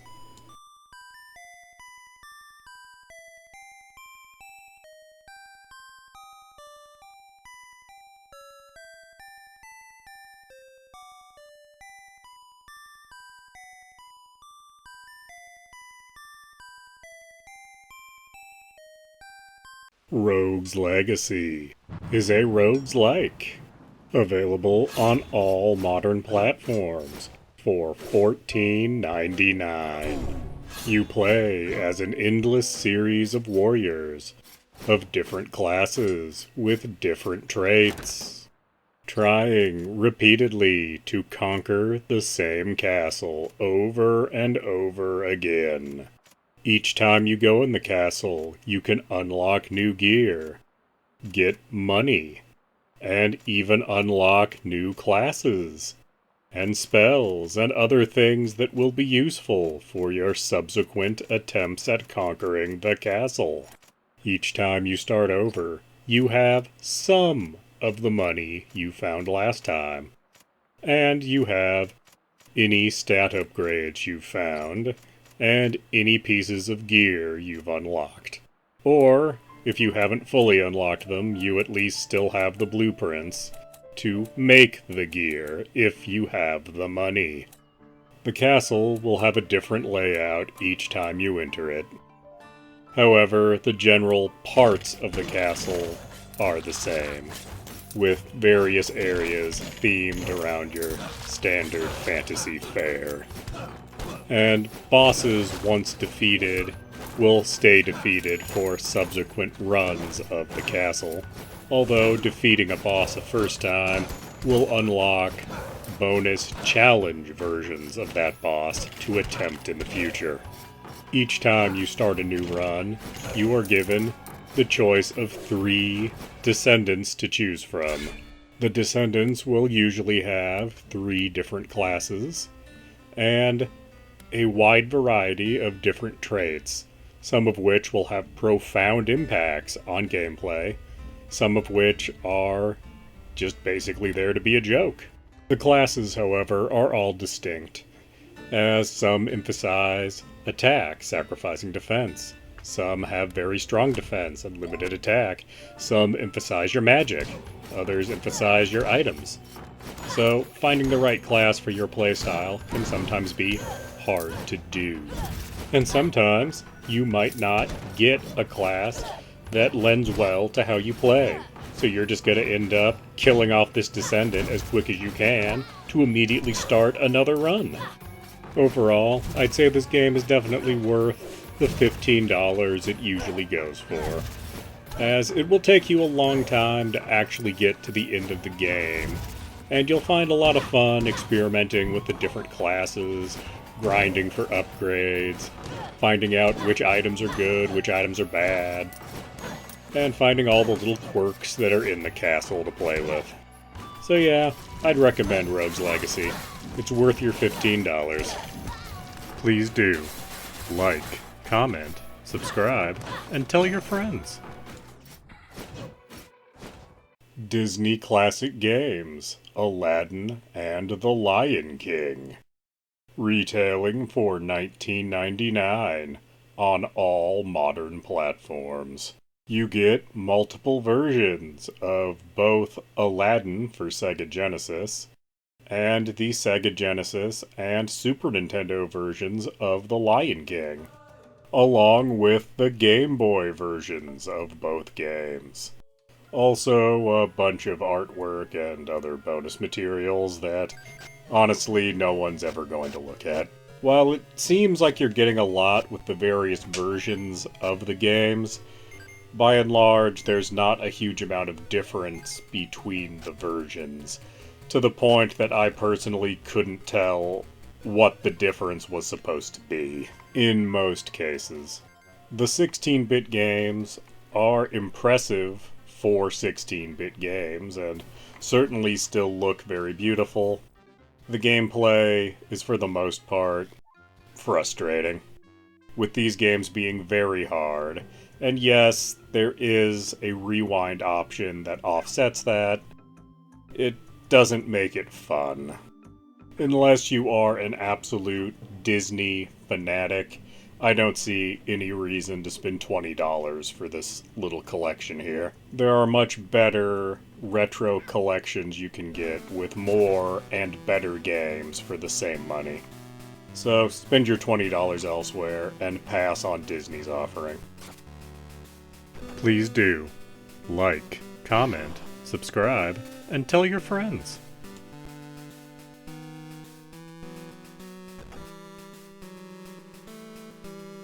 Metroid Fusion, originally released in 2002 for the Game Boy Advance, is still available on the Wii U eShop for $7.99. This is a very different kind of Metroid, as it is very story-heavy, and also very restrictive in the gameplay. You are on a space station, getting orders from an AI that is clearly not being entirely forthcoming with you. You will be told to go to one section of the ship or another, and you cannot leave that section of the ship until the current objective is taken care of, being very restrictive from the usual style of Metroidvania gameplay. And if you go off the beaten path, you might be rewarded with a missile tank or something, but it's rare that you'll find anything that is game-breaking, and if you think you found a way to maybe get a little more freedom, you'll quickly find there is some kind of artificial barrier in the way of you going off the game's linear path. The game is also different from other Metroids in that there is no health or weapon pickup. Instead, whenever you kill something, it's not really whatever it was, it's just this space virus that takes the form of other creatures, and it will turn into its base form that you can absorb to get health or ammo.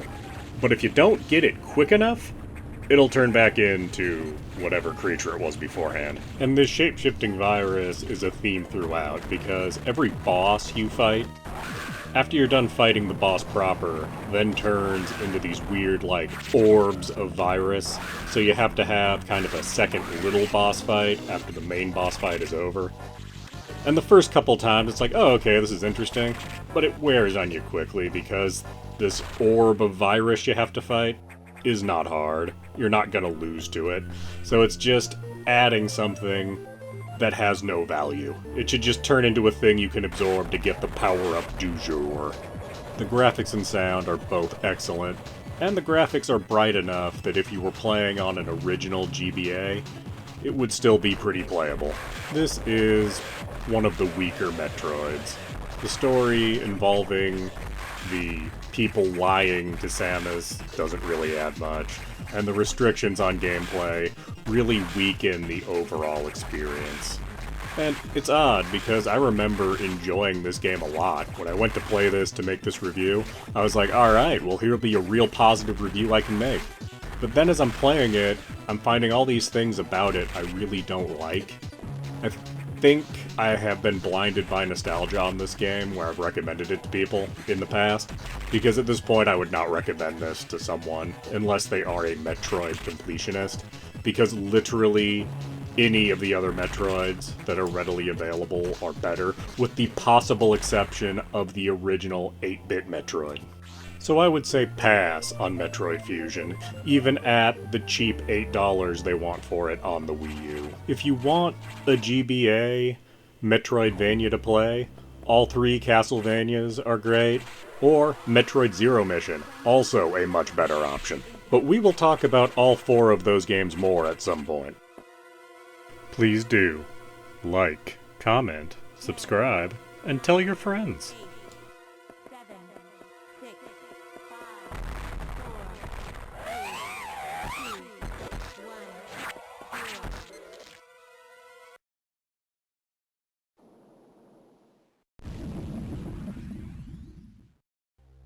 0. Metroid Zero Mission, originally released for the Game Boy Advance in February of 2004, is still available on the Wii U eShop for $7.99. Metroid Zero Mission is a remake of the original Metroid. It is a remake done right, improving on the original in every conceivable way, and makes playing the original pointless for all but the most diehard fans of Metroid. It combines the best features of previous two-dimensional Metroid games, with a story and layout inspired by the original, gameplay that most resembles Super Metroid, and improving on the waypoint system of Metroid Fusion by making things much more open-ended and the waypoints just being general guides. Zero Mission is not limited by what was in the original, as power-ups from later games show up, many more boss fights than were in the original, and in general being a much larger game, with more things to find scattered everywhere. The only negative that I have for this game is that it is very short. If you know what you're doing, a playthrough will only take you about 4 hours. However, that is if you know what to do, and if you're not interested in finding every secret. If you want to find every secret, this will take much longer than 4 hours.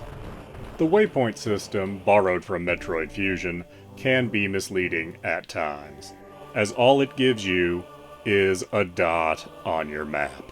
And oftentimes, you will find out that you need to go the opposite direction of that dot in order to get to the dot in the end.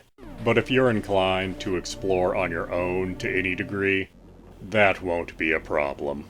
Fans of the original will also be taken by surprise at several points in the game, as things don't always play out exactly the way they did in the original. And there is some content after the conclusion of the original game.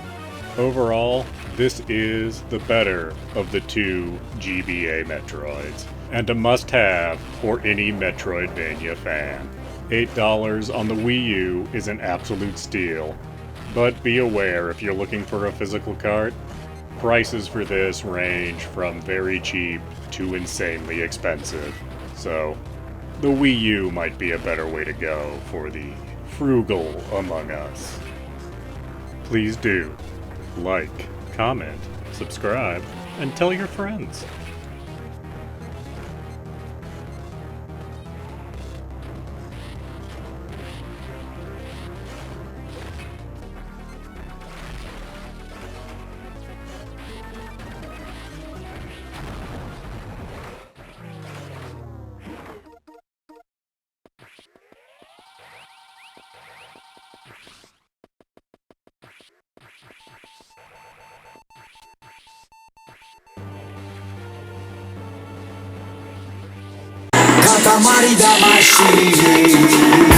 Katamari Damacy Reroll.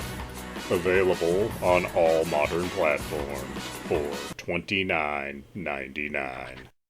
Originally released for the PlayStation 2 back in 2004, the gameplay, by and large, has not changed. You play as the Prince of all Cosmos, who is rolling up items, people, pets, buildings, and anything else to make stars because the King of all Cosmos got drunk and made the stars all fall from the sky. Things start off small, making Katamaris that are only a meter or so. But before too long, you'll be making ones that can roll up whole cities in one go, and even weather patterns as you make larger and larger Katamaris. Not all levels are necessarily about making large Katamaris, as sometimes you just have to roll up one of a particular thing, trying to find the largest possible version of that. Like when you need to find a bear. You can end the level almost immediately by getting a teddy bear, or you can go on avoiding bears until you can pick up a grizzly or something bigger. Or sometimes you're just meant to find a large number of one type of item, like all the crabs you can possibly get. You just need to roll up dozens and dozens of crabs. No other items matter, only the crabs. And you're free to replay levels as much as you like, and you'll find yourself replaying them to try and get just a little bigger Katamari, or to find a few more crabs, or whatever the item du jour is. In the levels, you can also roll up presents, which will give you items to customize your prince. Not that you can see him very much, but you can still customize him. There isn't much story to speak of here. Yeah, God basically made the stars fall out of the sky. And occasionally you're given these little movies that show how humans on Earth are coping with a lack of stars. They don't have much of a point though, they're just for entertainment value. One thing that I don't normally comment on is music, but this game has amazing music that will be stuck in your head forever once you play this game. You'll be 6 months down the line having not touched this game, and suddenly, in your head, you'll hear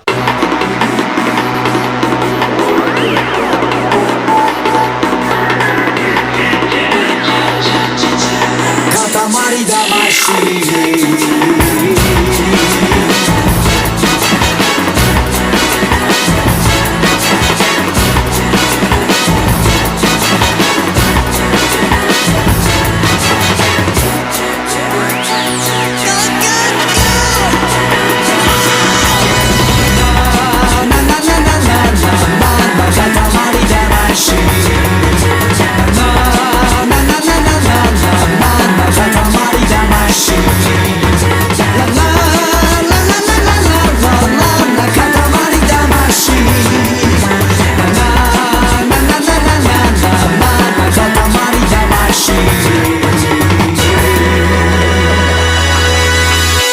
This game is charming, delightful, and kind of addictive, and is absolutely worth its $30 price tag on whatever system you prefer.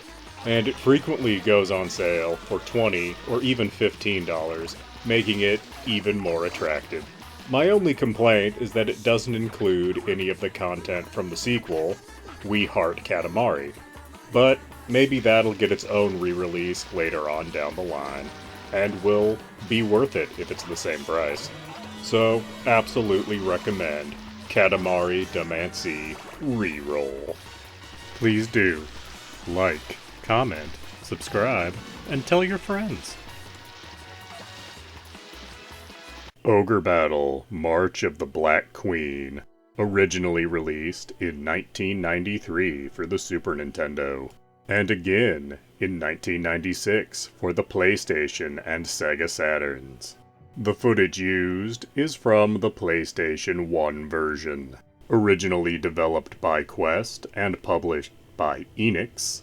Ogre Battle is a strategy RPG, unlike virtually any other strategy RPG, because you have troops, and you can send them places, but you have virtually no direct control over their actions in combat. You can only give them broad guidelines such as attack the strongest, or attack balanced. But you don't know what spell a caster might use, if a healer's going to heal, or if a class with multiple attacks is going to use any given attack. All you can do is equip some gear and choose their group mates, with units of similar types generally being more effective together. But some units benefit from being with units of other types, and you just have to experiment and find that out.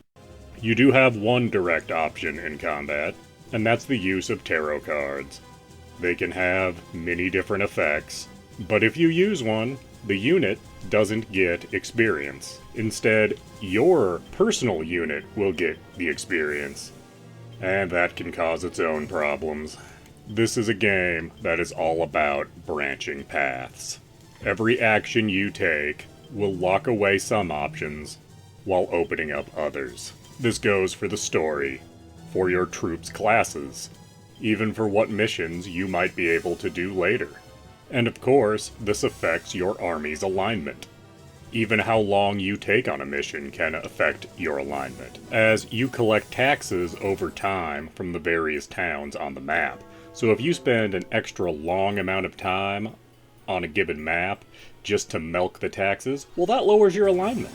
Have units with clashing troop types? Lowers your alignment. Use tarot cards in combat so you get the experience while having a powerful leader. That lowers your alignment. What about forgiving enemies you fight so they come and join you? Well, sometimes that actually improves your alignment. Other times it lowers it, depending on how evil they were, and you're not really sure until after you do it.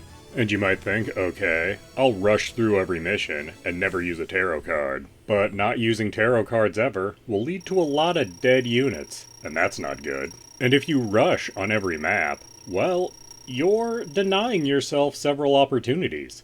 You can find items hidden on the map to equip your troops with, and you can find hidden towns that will sometimes give you items, or give you really powerful units. You can do this from the very first map, in fact. So everything in this game is ultimately a balancing act, and has many different outcomes, which is unusual for a game of this vintage. Even things like status effects in combat can have unforeseen consequences. Getting petrified in combat, that's terrible, right? Well, if your party contains a couple of clay golems and they get petrified, well, they're upgraded to the next tier of stone golems for free. But no other classes get that kind of benefit from being petrified. And there's lots of little hidden things like that to find, which you just have to wait and have the, random numbers get thrown to have it happen. And the class system of your troops is another very complex system, with all kinds of little ins and outs of what a unit can ultimately become and what the requirements are thereof. And the choices that will affect later in the game start at the very beginning, where you're given a little personality test that starts you with your first group of tarot cards, and also affects your character's stats, and to a lesser extent, what troops you will start with after the first mission. Sadly, no version of this game is currently available digitally. And this isn't a delisted video, because as far as I can tell, it was never listed anywhere. When I was a kid, I would rent this from various video stores for the Super Nintendo, and I had an obsession with trying to find it back then. But it was a rare Super Nintendo game, so I never found a Super Nintendo copy. But as soon as I heard that there was a version coming to the PlayStation 1, I bought that the day it came out, and I was so happy. I would absolutely recommend this game if you have any interest in strategy RPGs, or especially strategy RPGs. I can't comment on how much this would actually go for, as looking at eBay, the prices for all versions of this game are all over the map, and who knows which ones of those are real, which ones are fake, duplicates, etc. So, I would say play this however you can get your hands on it. It'll absolutely be a wonderful time. And there's always that vague hope it might come to like the Switch Online service. I mean, it could happen. I doubt it, but it could. Please do like, comment, subscribe, and tell your friends.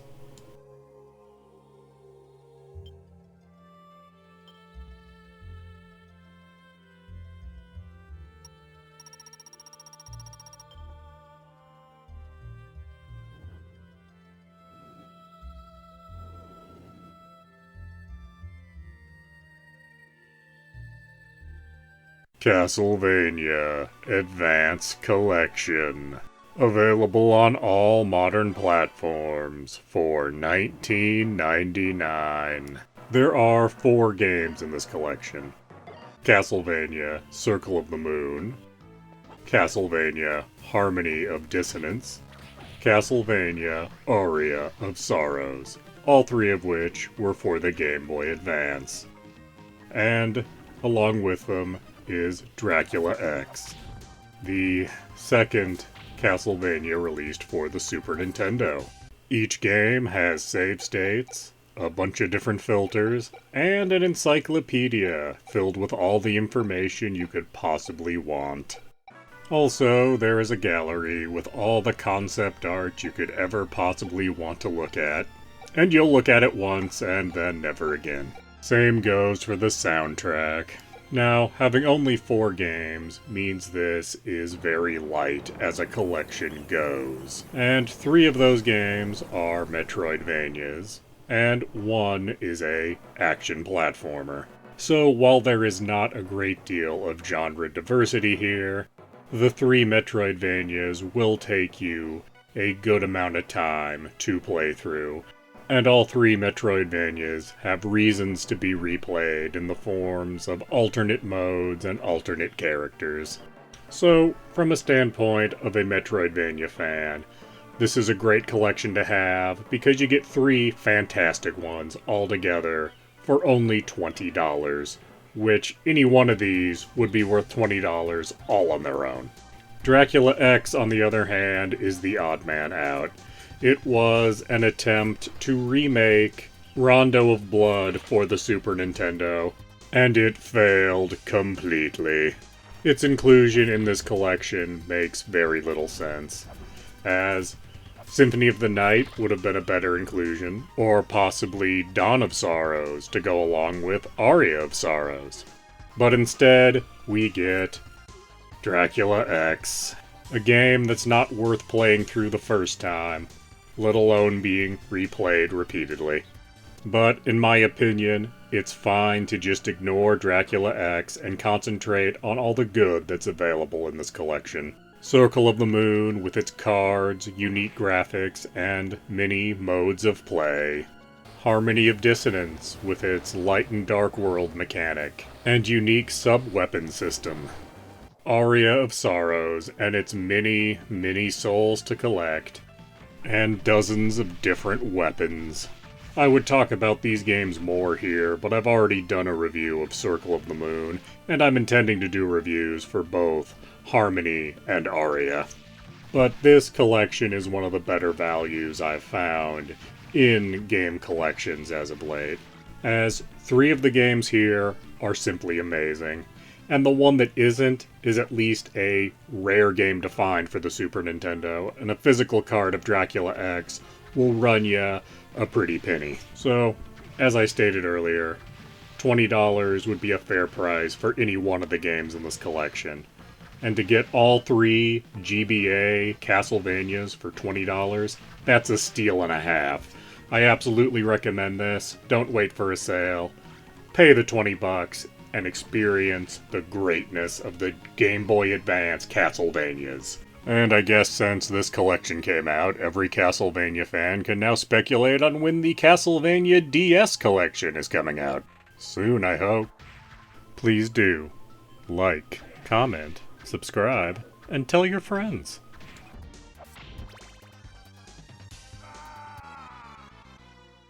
Resident Evil Village, retailing for $59.99, is available on PC, PlayStation, and Xbox platforms. It continues the trend started by Resident Evil 7 by being in first person, starring Ethan Winters, and featuring evil mold that is doing things to people. But this time the mold does more than make people super strong and give them regeneration. Apparently, the mold can do all kinds of things. It can make you a vampire with claws, or turn you into one of the citizens of Innsmouth, or make you control puppets, I guess, or give you magnet lightning powers. Seems like this mold has a lot of options when you come right down to it. Unless you're a non-boss encounter. Then you're either a generic zombie or a werewolf. Those are the only options. The game takes place somewhere in Europe, and it is never specified exactly where.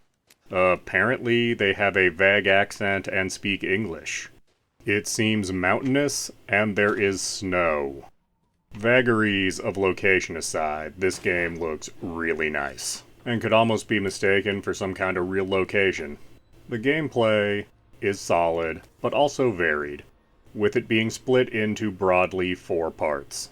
The first section being very combat heavy, and also having a cat and mouse element as you are constantly trying to avoid the giant vampire lady. With the next 2 sections being almost completely devoid of combat, where you're dealing with the puppeteer woman and the fish man.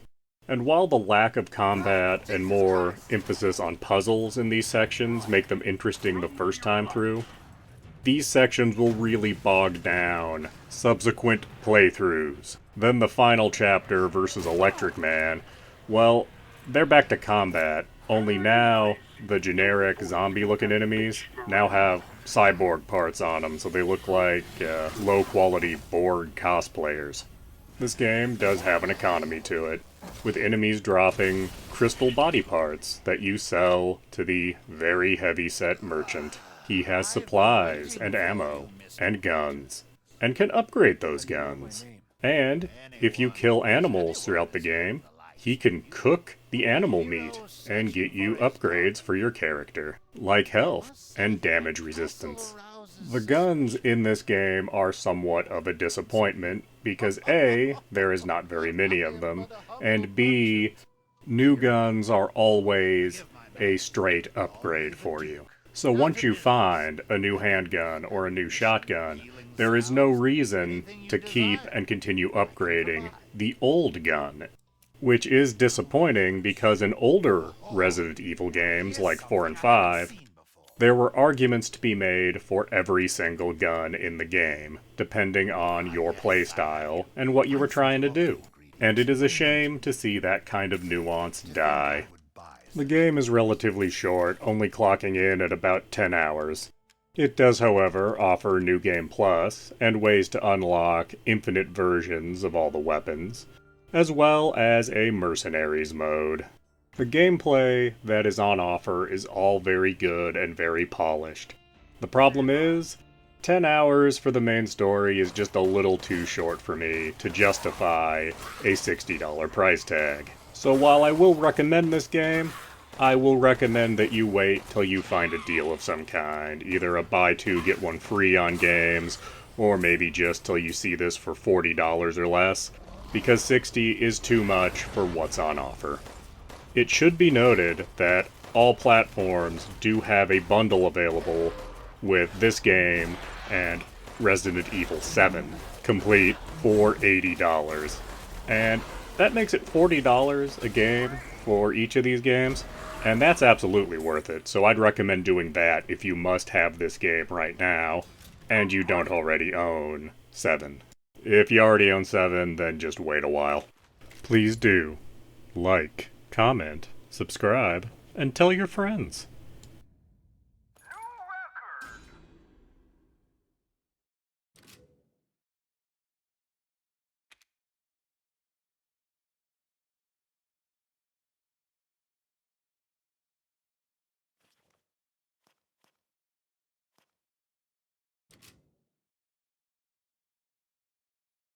BioShock 2. Available on all modern platforms for $19.99. BioShock 2 is an odd kind of sequel. The kind that is at the same time both better and worse than its predecessor. Where it is better is gameplay, as now you can have a weapon and a plasmid out at the same time, giving you a lot more options in combat. And there is more combat in this game, as a large portion of what you do is protect little sisters while they harvest Adam. You are even given new weapons in this sequel to make defending easier in the form of auto turrets and mines. and figuring out the best way to lay your turrets and mines can really help defend the Little Sisters and adds an interesting strategy element to the game. But you need to be careful not to use everything you have in every defensive encounter, because sometimes, after the Little Sister is done harvesting, a big sister will spawn, and she is a big damage sponge, and you need to have some resources left to take out that. Much like the last game, you are given opportunities to upgrade your weapons, but this time, there are not enough upgrade stations to get every single upgrade. So you do need to consider what weapons you enjoy using and what upgrades are actually worth getting. The pipe dream minigame that was used for hacking is absent here. Instead, it has been turned into a small QuickTime event that certainly speeds things along, and honestly makes a little more sense than stopping to play pipe dream every few minutes. There are new enemies to contend with in the form of a new Big Daddy that specializes in ranged combat, and a splicer that has turned into a giant ape-like brute. Where the game is worse is mostly in storytelling and writing. Sophia Lamb is simply not as interesting a character as Andrew Ryan or Fontaine, and her ideas of reality by consensus and destruction of the self seem like hard sells in a place built on Randian objectivism. Other characters fare a bit better, like Sinclair, and details about the history of Rapture are certainly interesting, but the story as a whole is simply not as compelling as in the first game. There are some elements in the game that could have been used to greater effect, such as when you have to go out and do some deep-sea walking to get to new areas. While these sections look beautiful, they are devoid of any real gameplay, as there is no fighting happening and no puzzling happening when you're walking underwater. So, you see a shark, but it doesn't try to attack you. You just see the objective and you slowly walk there, trudging along. And if you're lucky, you might find a sea slug that'll give you a little extra atom that doesn't amount to much. Like the last game, there are audio logs peppered everywhere, and oftentimes they give you hints of things to find and puzzles to do, and are well voice acted, with lots of interesting details about Rapture and the people that still dwell there. Also included with the modern versions of BioShock 2 is the former DLC, Minerva's Den, which, while very short, has a far more compelling story than the main game, and honestly would be worth the asking price of BioShock 2 all by itself. Overall, I would say BioShock 2 is absolutely worth the $20 they are charging for it. The gameplay is solid, even if the story can be laughable at times. Please do like, comment, subscribe, and tell your friends.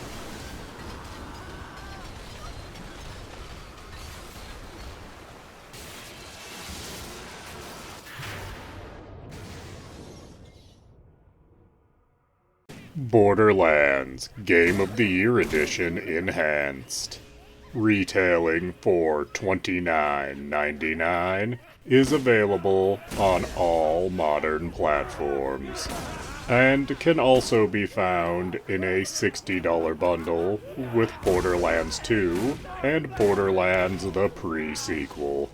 Borderlands is a first-person shooter with a leveling and skill system that is reminiscent of role-playing games. There are 4 classes to choose from, depending on your playstyle, and the game can be played single-player or with up to 3 other people. And those people can all be the same class as you, or all choose different classes. The game takes place in the distant future, on a faraway alien planet that looks suspiciously like a setting for a Mad Max movie. Also borrowed from Mad Max are many of the enemies in the game that take the form of human bandits that look both insane and a little rapey, at least in the first half of the game. During the second half, you fight more soldier-looking guys, and eventually some actual aliens. But why are you here? What's the story that's brought you here? Well, your 4 characters you can choose from are all vault hunters, looking for an alien vault and riches. The bandits that you fight are all here because apparently some space corporation was here doing mining and used convict labor. And when they decided to leave, they just left all the convicts behind to their own devices. And shocker of shockers, it turned violent. So, you're looking for a vault, and you occasionally do quests for people. The quests are either killing something, or a number of somethings, or go find an item or number of items. Those are the only options, which leads to the gameplay. You shoot things, you loot things, you sell things. There are no puzzles. There are no greater mysteries to unravel. But that is not necessarily a bad thing. The shooting and combat in general is very good, very polished, and quite fun. And the skills that are available to the various characters can let you customize to your own playstyle, and might vary depending how you're playing the game. As if you're playing single player, you're likely to choose different skills than if you are playing in a group. For example, as the soldier character, you have the ability to deploy a turret. If playing alone, you might maximize the damage this turret does, make it another target on the battlefield to distract the enemies from you. But in a multiplayer setting, you might prefer to make your turret into an ammo and health dispenser to help everyone you're playing with. The other side of the gameplay is the loot, and that is more interesting than you might think, as according to the developer, there are just shy of 18 million different guns in the game. And that doesn't include other items, such as grenade mods and your character's shields. And every item has a manufacturer, so you start noticing patterns with how different manufacturers tend to have different traits to their firearms and equipment. You will also find weapons that are just silly, like a shotgun that has ×6 zoom on it, because you definitely need that much zoom for a short-ranged weapon. You will also find that some traits are more useful than others to you. For example, you can find shields that regenerate your health to varying degrees. Once you find quick or very quick regeneration on a shield, you'll stop looking for other upgrades because that's far more useful than anything else you can find for a shield. While the gameplay is not deep, it is certainly polished and a great deal of fun, either single player or with some friends along. And there is a decent amount of replay value, as each of the 4 classes offers a very different experience in terms of gameplay. Not to mention how different a multiplayer game can be after playing through alone. I absolutely recommend Borderlands Game of the Year Edition Enhanced. And it's worth noting that this game goes on sale fairly frequently and can often be found under $20, even as cheap as $10 at times. Please do like, comment, subscribe, and tell your friends.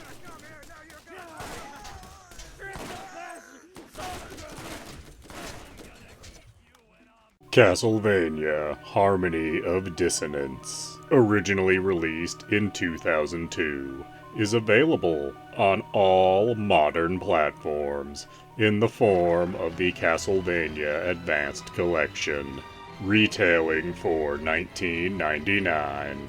And the game can be found on the Wii U Virtual Console all by itself for $7.99 for the 4 people in the world that still own a Wii U. In this game, you play as Juiced Belmont, who looks kinda like if Alucard was wearing a Ringmaster outfit. And you've come to Dracula's castle to save a girl with your friend Maxim, who looks suspiciously like if Dracula got a tan. I wonder if that will factor in later. The gameplay found herein has several unique elements. One, as juiced, you can infinitely dash forward and backwards, and you can modify your various sub-weapons with books you find scattered about the castle, giving them elemental properties and different attack animations. And the main gameplay conceit of this entry is that there are 2 castles, but rather than one being an upside-down version, they are both layered on top of each other, meaning all areas need to be done at least twice, but each time will have different enemies and different items to find. And there are slight variations where one version of the castle might have a wall where the other version has a door, meaning that on your first playthrough, there is going to be a ton of backtracking, so you'll be seeing each area a lot more than twice. But why are there 2 castles? Well, they're manifestations of the subconscious of Maxim, because he is both Maxim and also Dracula, like you couldn't tell from his character portrait. And Maxim is also responsible for kidnapping the girl you're here to save as part of a sacrifice to get Dracula a separate body, I guess? This actually leads to one of the other interesting parts about this game. That being, the fight with Dracula at the end is wholly optional, depending which ending you're trying for. So, if you don't care about Maxim, you can just skip the Dracula fight, let Maxim die, and then take the girl for yourself. But either way, you'll unlock a mode where you can then play as Maxim. He has a sword instead of a whip, and has inputs like a fighting game to do moves. Beating the game also unlocks a boss rush mode. Graphically, this game borrows sprites from Rondo of Blood and Symphony of the Night, rather than using unique sprites the way Circle of the Moon did. It also ups the brightness a ton over Circle of the Moon, meaning this game is somewhat more playable on an original Game Boy Advance if you're so inclined. Overall, I would say this game is slightly weaker than Circle of the Moon, its immediate predecessor. But that is not to say that it is a bad experience in any way. It is simply the middle child, literally and figuratively, of the GBA Castlevanias, being not quite as good as its older brother, and not nearly as original as its younger brother. Having said that, it is still very much worth your time to play, and the $20 they want for the Castlevania Advance Collection, this game would be worth the $20 all by itself. So I definitely recommend checking this out on a modern platform. And if you still have a Wii U, this game is a steal at $8. So in short, I absolutely recommend Castlevania Harmony of Dissonance. Please do like, comment, subscribe, and tell your friends.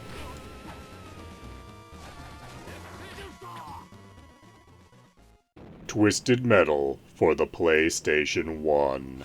Originally released in November of 1995, retailing for $39.99, like virtually all PlayStation 1 games. This is a car combat game with no racing elements whatsoever. Your only goal in each stage is to kill all of the other drivers and their cars.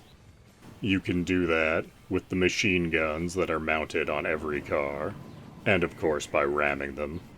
And you can pick up all kinds of different weapons over the stages in the forms of various missiles, upgrades, mines, and other fun toys. You have 12 characters to play as, each with their own story and their own unique vehicle.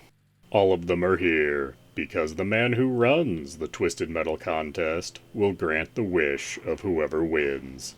But unfortunately, Calypso is sort of like the devil, so most of the endings are hideously ironic. While this game is over 20 years old, the gameplay is still solid, although somewhat different from modern games. The vast majority of the weapons have no homing ability whatsoever.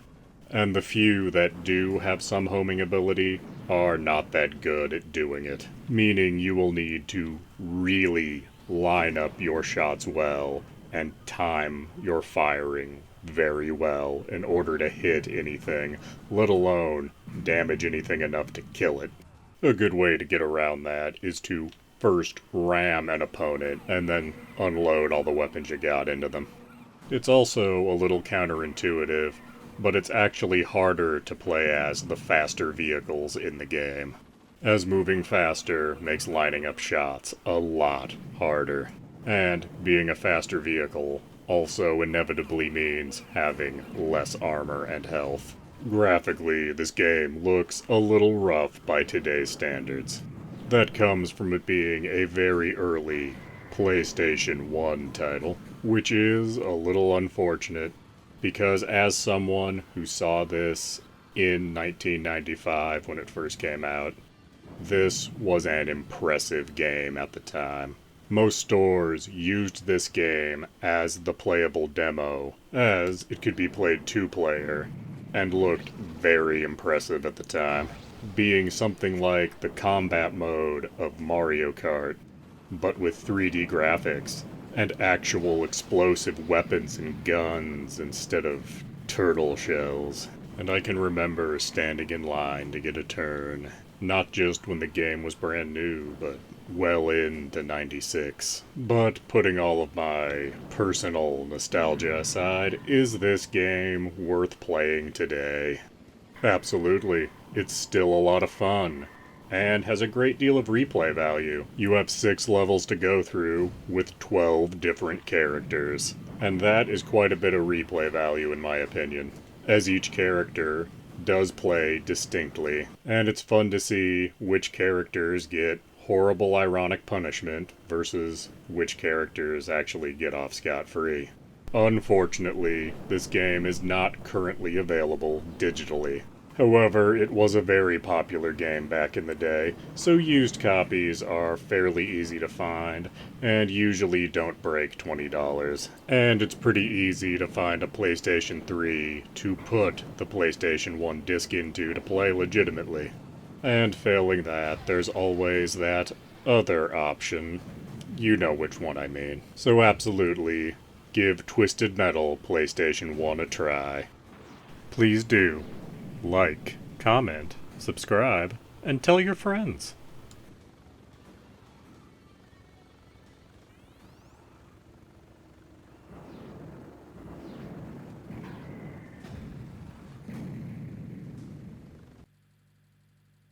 Armored Core for the PlayStation 1, originally released in 1997, is still currently available for the PlayStation 3 on the PSN store for $5.99. This is a mech combat game with a heavy emphasis on customizing your mech, or Armored Core as the game calls them. You work for a mercenary organization known as Raven, and you do missions for a number of different competing factions. Each mission you do will award you money, or mech parts, and sometimes both. And doing enough missions for one faction or another will unlock parts in the mech store for you to use. Once unlocked, you will still have to buy them, but they become available anyway. Missions run a gambit from very simple to very complex, with things like Search and Destroy being pretty easy, and escort missions, and missions where you have to defend multiple points, being rather difficult. But it should be noted that on missions, you can at times find pieces of gear for free, which makes exploring useful. However, some missions are timed, so that can cost you money, or even make you fail the mission. And sometimes missions will have optional objectives, like don't let civilian vehicles be damaged. And then at the end, you're actually penalized for civilian vehicles being damaged. And after each mission, you have repair costs for your mech, along with ammo cost. So with a special deduction like that, you might actually lose money on a mission you succeeded at. As mentioned, customization is a big element in this game. Not only can you change your weapons, but you can actually change the individual parts of your mech. Don't like having bipedal legs? Well, you could get tank treads, or a little hover bottom for your mech, or chicken walker legs, or quadrupedal legs. Do you want to have a dedicated radar with a very big range, or do you think an integrated radar inside the head of the mech is enough? Its range will be limited, but it opens up another weapon slot on the shoulder since you don't have a dedicated radar there. Do you make your mech light so that it can fly around and dash about? Or do you make it super heavy so it can tank hits? It all depends on how you play. And it might depend on what mission you're going on, as there's nothing preventing you from saving before a mission, and then customizing your mech after finding out what the mission's really like. The game almost encourages you to do this kind of thing, as all parts you get from the store sell back for the same price you bought them for. So it's easy to get a part, try it out, and then take it back when you don't like it. As mentioned, parts will be opened up as you do more missions for individual factions. And doing missions for a faction will unlock more missions for that faction. Meaning that different playthroughs of this game can turn out very differently, with different parts available to you, and a different story, as you pretty much have to aid an evil corporation, but each corporation has a different evil plan that you're slowly helping with. Graphically, this game was pretty good for 1997. However, it does look pretty rough by today's standards. It also predates analog control, so looking and strafing are handled by the shoulder buttons, which can take some getting used to. However, the game was designed with this limitation in mind, so it usually is not a problem. Overall, I would say this game is still worth playing today if you're a fan of mech combat, and if you still have a PS3, it's only $6. And that's a pretty good price for a pretty great game. If you're looking for an original physical copy, that's gonna run you well over $100, so good luck with that. Maybe From will find the time to do like a Armored Core collection at some point. I mean, we can hope. Please do like, comment, subscribe, and tell your friends. Achieved.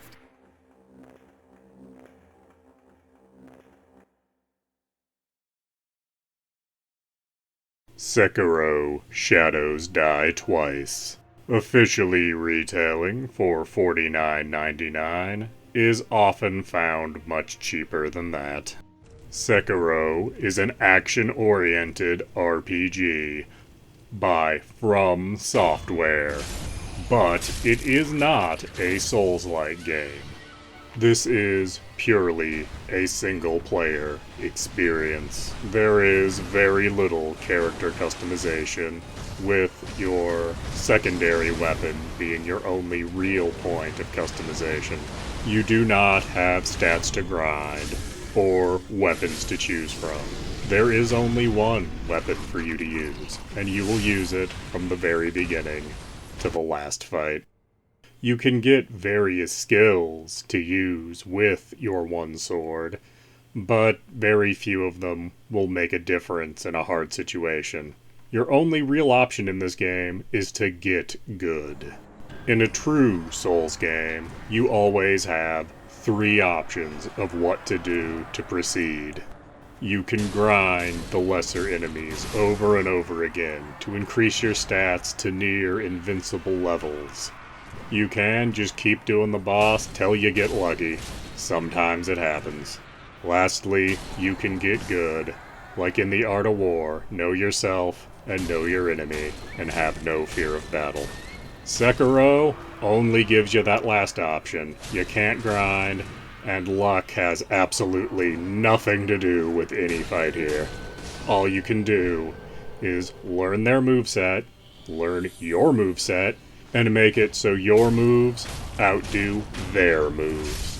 This is a game that is all about the boss fights. Yeah, there's areas between the bosses where you fight lesser enemies, and you can stealth around and try to grind for prayer beads and things that'll slightly increase your health or attack, but that's all kind of irrelevant. Those beads and things only drop off of mini-bosses, and there's only so many of them. So learn when to deflect. Learn how many slashes the deflection lets you score with, and repeat. If dying in a game causes you frustration, don't play this game, because your shadow is going to die a lot more than twice. I personally wanted to walk away when playing this game, but I gave my word to someone that I was going to finish it, and so I did. And I'm glad I did, but honestly, I never intend to play this game ever again. The graphics are very beautiful. I found the themes and story interesting, but I found the constant boss fight struggle to be wholly unenjoyable. But as I said, I look back and I'm glad I played this game, but never want to play it again. So it's very difficult for me to recommend it because I don't feel this game has any replay value whatsoever. And I can't think of a single moment where I look back and go, wow, that was a lot of fun when I was doing that. I mostly just sit back and think about how that final boss took 4 days of effort. And I don't mean that I tried a couple times each day and then I finally got it. Oh no. I spent multiple hours each day throwing myself against that boss fight. I died enough during my attempts at that boss fight to completely corrupt all of the NPCs with my deaths twice. And then I finally beat it thanks to the shield arm. And that wasn't really getting good, that was kind of exploiting a quirk of the game at that point. And I don't even know if you can still do that in the current patch. So I guess what I'm saying here is no, I don't recommend Sekiro Shadows Die Twice. Maybe get it if you see it on a super cheap Christmas sale, because if you could get this game for like 15 bucks, I'd say yeah, you should experience Sekiro and what it has to offer. But nobody should spend the full $50 on this game. Ever. I did, because I was under the mistaken impression I was getting a Souls game. But I didn't get a Souls game. I got Sekiro. And I don't even know what kind of game you even call it. A frustration simulator, possibly? Because that's all it did. It frustrated me. Please do like, comment, subscribe, and tell your friends.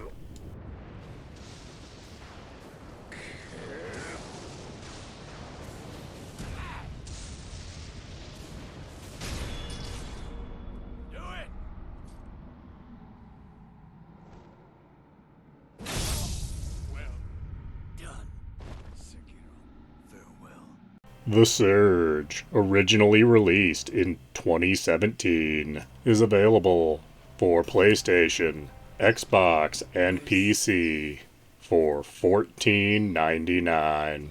The Surge is a Souls-like game, taking place in a technocratic dystopia, where apparently all workers go through painful cybernetic enhancement. And something has gone wrong, and the implants have apparently taken over the vast majority of people. Graphically, this game is beautiful. The sound design and voice acting are both well done. Sadly, those are the only positives for this game, as it fails almost entirely at being a proper Souls-like. As generally speaking, in a Souls-like, you have 2 options of what to do when stuck. Grind, or, as the meme says, get good. But there are no stats in this game for which to grind. You only increase in power through getting new pieces of cybernetic equipment on you. And at any given point in the game, there is a hard cap on how much you can upgrade any of your equipment. Meaning that grinding is not a realistic option. So, you're left with option B, get good. But the combat is so sloppy and unpolished that any boss encounter is mostly a matter of luck rather than skill. So you're going to keep throwing yourself at the giant robot du jour till you finally get lucky with what attacks it's using to finally win, and get onto the next area where you can barely upgrade your equipment and do this all over again. That is the most frustrating part of the Surge, is that you could tell with just a little more polish there is a great game underneath all the flaws. Because it comes so close to being a wonderful cyberpunk Dark Souls, but just fails at it. It's like when you try really hard to pass, and you're 1 point away from a C-. That is what this game is. It's 1 point away from passing. So, as you can probably guess, I do not recommend the Surge. Even at $15, I think it's a waste of your money. If you're really curious, wait for it to go on sale for less than $10. But if you want an actual good version of this game, just get the Surge 2. But we'll talk about the Surge 2 some other time. Please do like, comment, subscribe, and tell your friends.